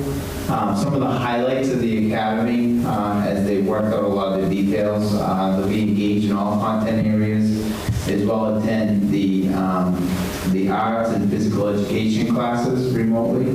They'll receive synchronous and the asynchronous learning on a daily basis. They'll have contact on a daily basis with the academy staff. They'll receive synchronous lessons from the teachers, the academy teachers, and there'll be online and offline learning opportunities daily. We're utilizing a variety of technology-enhanced programs to ensure engagement and address individual learning styles and needs. They're going to participate in regularly scheduled check-ins to address social, emotional, and academic needs through an advisory program. And as part of one of the staff members is the school council that will be working with the students and the families. They'll have the personalized development appropriate schedules, and there's similar school hours, throughout the day as everyone else in the hybrid program, 8 to 3 daily, and then participating in curriculum aligned, obviously with the state standards and Newburyport Public Schools. And then the other really nice part of the planning is having those opportunities for the social connections within the academy. So that's what we have right now for our remote academy. All right. Yes. Sean, can students and family shift? Yeah, so we're looking at for the remote academy for a trimester. So after, I think it's, I'm not sure what the specific date is, but probably around November, they can come back. Okay. Yeah. Thank you. And they all, were part of that sign-up process and fully understood that. Sean, can you explain synchronous versus asynchronous learning for parents? I know, it's like the two words, hybrid was a new word that and synchronous is just really like a live connection. Like if I'm the remote teacher, the synchronous would be I'm going to be working with you guys at 9 live and go over the lessons, and the asynchronous is the follow-up work.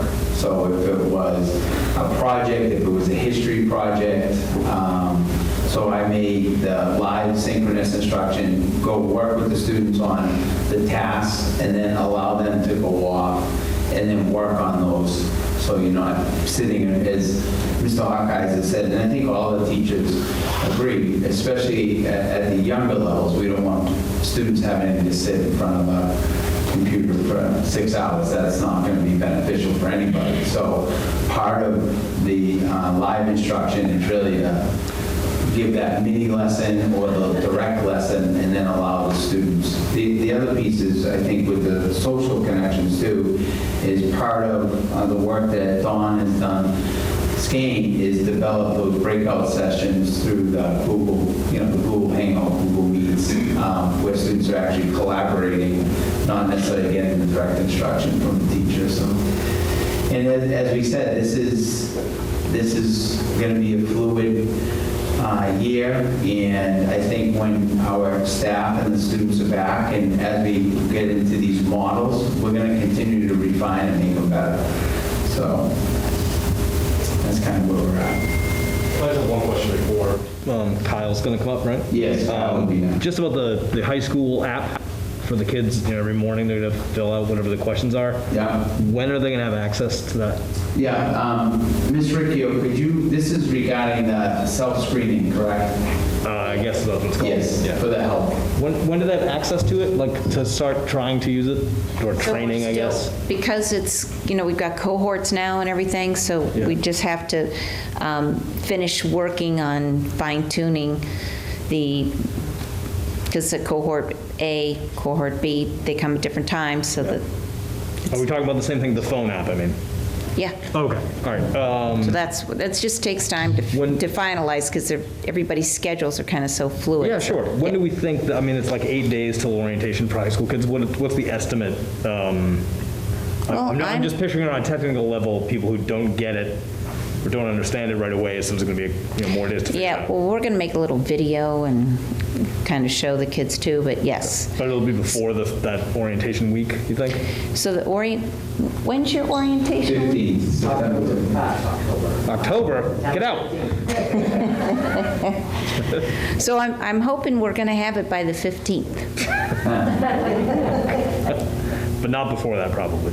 What? No, wait. Next week. It is so. I have never been busier in my life. So right now it's September 3rd. So no, next week. So it's going to be in the middle of next week. I got the wrong weeks going here. Okay. Yeah, we're going to have it. Don't you worry. But I want it to be good. Yeah. So that's why it's here. That's a good plan. Just to clarify, I thought I heard someone say earlier it's going to be something that the kids can just download onto their home screen. like a Google form you would just download? Or are you guys creating an actual app? It's, Ms. Riccio, could you come back up? So we're talking about we're talking about the daily health self-screening. So at the younger grades, it's going to look a little bit different than the older grades, correct? So the questions are still the same. The high school we built in a check mark so that the high school students, we really believe in encouraging our students to be responsible for their own health and their own lives and making decisions, creating 21st century graduates. This is our whole philosophy. So that's why we're encouraging the high school students. Of course, parents are going to be overseeing their children. We understand that, but we're modeling with them, this is what the real world is going to be like. We're counting on you. So for kids pre-K to grade 8, parents will have the same kind of link, but it is just answering the 2 questions that their child doesn't show any of those symptoms, and nothing's happened in the last 14 days. Bingo, bango, done. 15 seconds. And then the high school students are going to be the same, correct? High school students link, see this answer, the questions about the symptoms, answer no, no, check mark. You're walking in the door, your green check mark's right there, and then they have to hit submit. I guess I was asking more of a technical question. Like, are you making an app? Or is this just like a form that kids are going to download onto their home screen? You have, like when you have your link, and then you have that little thing, and it says you're forwarding it someplace. Right. And you scroll all the way down, and you go forward up to your home screen. Yes. And bing, it goes right. So we as a district are not making an app? No. We're just going to download a link? Correct. It looks like an app. Okay. It looks like an app. Okay. You can save it to your phone, Dave. Yeah. We have directions, like the staff is doing. You can save it to your phone so it looks like an app, and you click right on and you're good to go. I know what you're talking about, but it's a web. Yeah, got it. It looks like it. We're not creating an app. Yes. One more quick question, and this is kind of operational, I guess. And I was asking Sean the other day. I will definitely forget for my little kid to fill this out occasionally. So what is the protocol if a kid shows up? When they get to the door, how do they know that a 4th grader's parent has not filled out the thing when they show up? Like, how is that being tracked?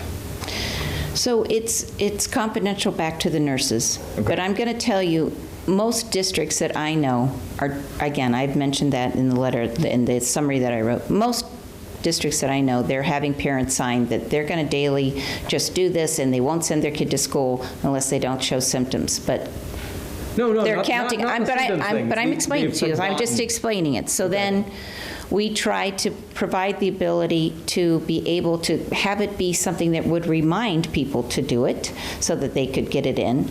So if a child comes down to us or we're starting to see something, we can go back and look. We're going to have the data to be able to go back and look and see, wow, your mom sent that in, or there wasn't, or they're not sending the symptoms in. What we did over the summer, we were able to find out who they didn't fill it out because they couldn't understand it, or they didn't have the, so we were able to go back and reteach them. Here's how it is. This is how you make the link onto your phone. That's how it was. So we can go back and use it in that way. We can't instantly, in the beginning of school, be able to say you filled it out or didn't fill it out. Okay, right. So a kid shows up and whatever reason one day doesn't fill it out, and then a couple weeks later has symptoms, then you'll go back and say, oh, you never sent this in on Wednesday the 8th. Yeah, we're going to keep the data long enough to be able to use it if we need it. Okay. Yeah. Good question. Thank you. All right. And at this time, we'd like to call up our athletic director to talk about some extracurricular activities along with fall sports update. Thank you. It's great to be here. It's been a long summer. It's wonderful to have the buildings be busy a little bit the last 3 days. Certainly looking forward to our students coming in a couple weeks, and especially excited to have our fall athletes hopefully start their season on September 18th. our goal is to provide a safe athletic experience for our student athletes following the EEA, MIAA, Cape Ann League, and Newburyport Public School guidelines. And it's been, the last couple of weeks has really been fast and furious with the approval of fall sports taking place. Now protocols are happening daily, and it's really fluid. Meetings are happening daily at all different levels, trying to provide this safe atmosphere. So the EEA really drove everything this summer, and when they finally came out with their approvals with their different risk levels, and they worked with the MIAA Board of Directors to come up with their guidelines, and then the Board of Directors sent it to the Sport Committee at the MIA level. They sent it to the Sports Medicine Committee, then back to the Board of Directors and the Department of, the Commissioner of Education to approve everything. So that's where we're at now. All of that happened. It happened pretty quickly once the fall approval happened. So the outcome from that, all of those meetings, we're going to a 4-season model. The fall season 1 will start on September 18th. There'll be a winter season that will be somewhat traditional. Then there'll be a floating season in February and March. Now, this is all in theory how this is going to happen. And the football season has been moved from, because on the EEA risk level, that cannot happen right now. That has been moved to the floating season in February and March, as has competitive cheer. So the other fall sports seasons have been approved by the MIA sport committees to happen in the fall. Now, there are other levels below the MIA, such as the Cape Ann League, that we're looking into making sure that we can safely offer these sports with facilities and so forth. So with that being said, the Cape Ann League, our goal as athletic directors and meeting with the principals is to be consistent with our protocols, so that for many reasons, but safety is the #1 reason. So if you're going to Triton for an event, it's going to be the same. It's going to have the same setup and the same protocols as if you're going to Amesbury or Newburyport. So everything is going to be consistent, from locker rooms to transportation to spectators. And we're working on these documents now and meeting with the Cape Ann League principals tomorrow for the second time to get their input. When we did the scheduling, we're scheduling in cohorts, so for tracing purposes. And so, for example, if we're playing Pentucket in whatever sport it is, it's going to be done in a 2-day period. So Pentucket would, field hockey would be Tuesday, soccer would be Wednesday. So if there was ever an issue, we would be able to trace maybe to the school where the issue is. So we feel that that's important for safety reasons, and we've all agreed to do that. So one cool thing that we're going to have, we're not sure about spectators yet at events. We're still working on that. One cool thing that we have at Newburyport is we're going to have all games televised in the stadium. That includes sub-varsity games. So if for some reason spectators are not permitted to a home event, they would be able to watch live, and other Cape Ann League schools, some Cape Ann League schools are doing the same thing. So that's really where we're at as far as the logistics of the fall season. There's a lot of, there's a lot on this worksheet here that's, like I said, it's a working document that's going to keep being fluid throughout our season, I think, as things happen. But really, this contains the guts of how operations are going to work and how it's going to look for an event, for practices. Our goal is to follow the cohort model and have athletes work with coaches and be consistent with coaches in all of our sports. So we're still working on facilities for some of our cross-country, for example, our largest sport. We're working with Maudsley now to see if that is a possibility, because earlier it wasn't a possibility, and that's a huge issue if we can't run up there. So that's where we're at with fall sports right now, and winter sports are scheduled to start tentatively in December, and then the wedge season February, March, and then the traditional spring season goes late April until July 3rd. We're going to make it prior to July 1, so it stays in this school year, fiscal year. So that's where we're at. Yes. The Maudsley thing is it's a state park, right? That's why It we is. can't run. And we can't, and Mosley is not big enough to run the cross-country meets? That hasn't come up as even an option from our coaches. So I'm confident. DCR had denied our initial permit. Yeah. Things have changed since then, and I'm confident that we will be able to possibly use that facility. Yes. Tell me about what's happening, because for some reason, I don't know, but tell me about what's happening for like field hockey and soccer. Sure. So each sport committee has made modifications for their sport. So if the sports are going to look different. Field hockey, for example, is going from 11 on 11 to 7 on 7. So same playing area, less players, less crowded, that's the theory. No face-offs, so you're trying to limit the face-to-face contact. The benches are going to look completely different. They're going to be spread out. We're going to try to put them on opposite sides if the sport allows. Soccer, for example, is also going to look drastically different. There's no throw-ins, there's no heading the ball, there's no corner kicks. So again, trying to keep people spread out a little bit.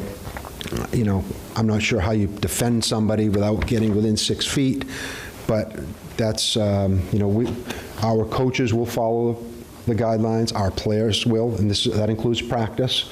Like I said, practice begins on September 18th, so at that point, you know, and I will meet with each team individually before to make sure, like, that this is a serious process that we're going through here, and they're going to know that, and the coaches are going to know that, and people are going to be happy to play, coaches are going to be happy to coach, and we'll follow the guidelines. There's no gray area.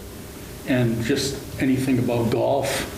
Yes, golf is, that's actually right from day one, that really hasn't been discussed. That's the safest. Okay. The problem is we do have some transportation issues with the number of buses, with limiting the student athletes on the bus.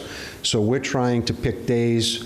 Soccer, for example, may play, and this isn't the exact days, so they may play on Wednesdays and Saturdays. Field hockey might play on Tuesdays and Fridays. Cross country, I'm not sure about daylight, that might be moved to Saturdays. Golf, we've got to, you know, when you work with private courses, now, you know, we have less control over that, so that's still up in the air. Great, thank you.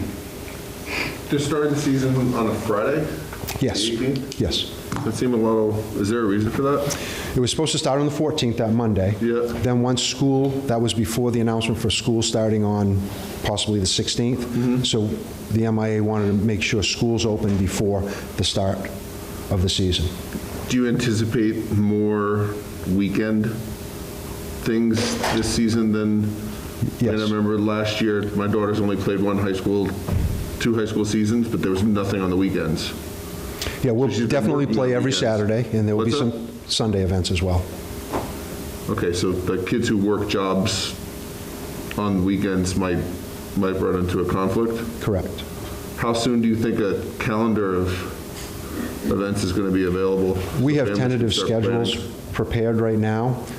The problem is we have five schools in our league who are remote schools.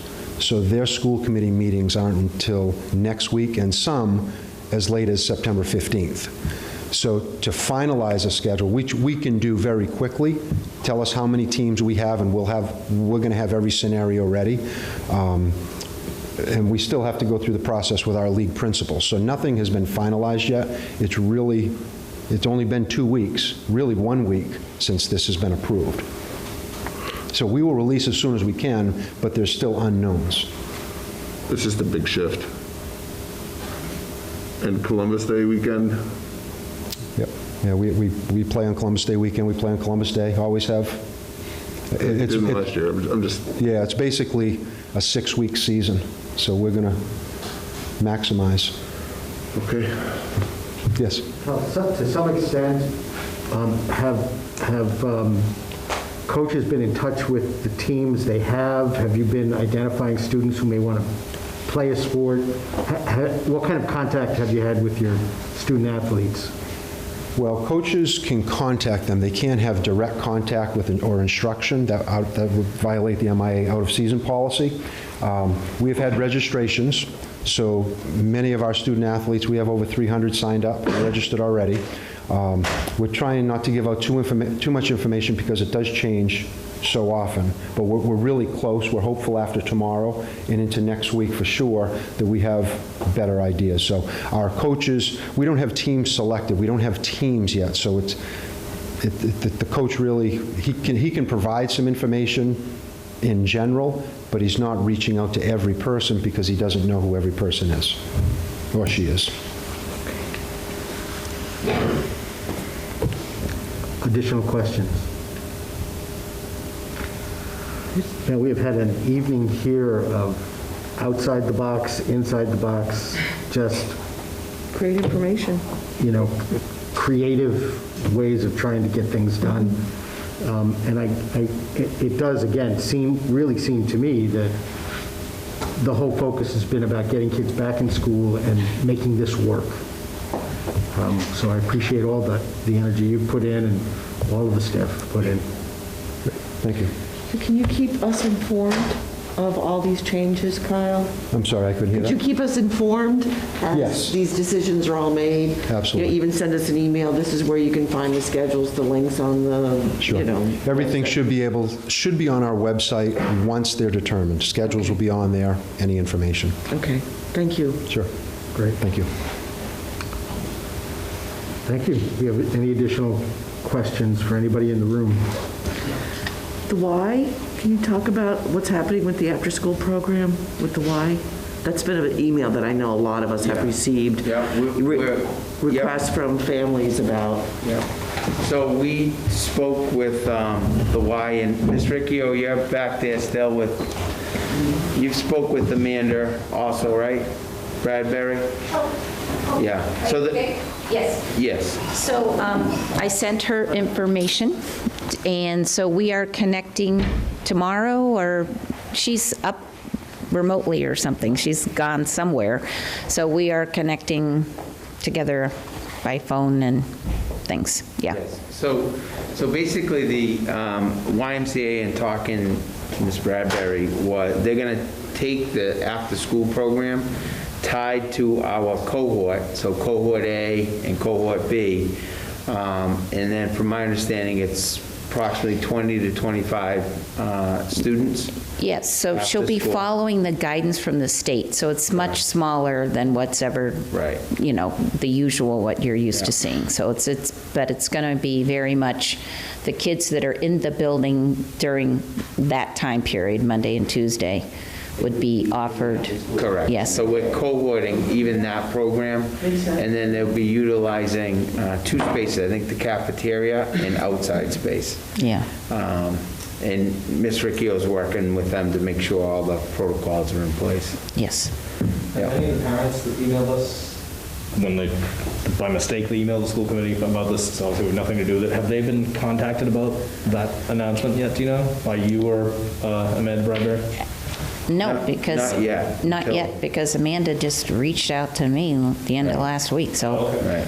we're We just... just want to make sure everything's in place, but it looks like we'll be in good shape with bringing that program back. And she may have reached out to some of those parents, too. Yeah. So. Thank you.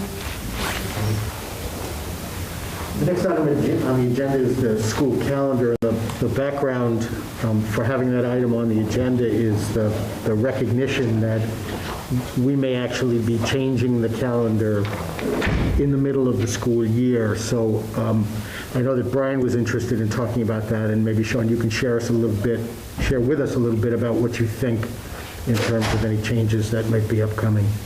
Yes, and I think that's, I think for all of us, just even listening to Kyle talking about athletics, it's, we're kind of in flux. We get as much information as we can, and we start making those, decisions around the possibilities. So I think for us in speaking with school committee members and also parents, and with the hybrid model, and now that we're going to be moving forward.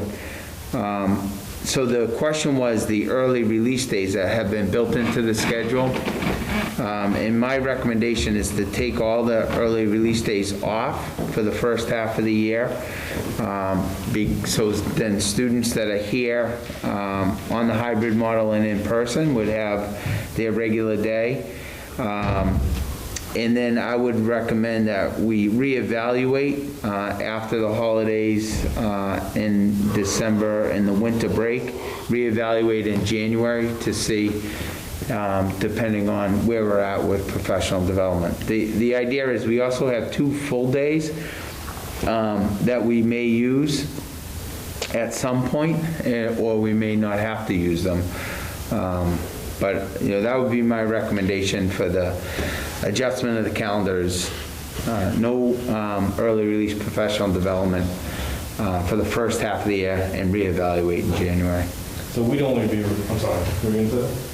I was just going to say, so you're recommending that we vote on September to the December 31st, essentially, or January 4th? And then reevaluate. When they come back, and then we would reevaluate where we are at that point. Correct.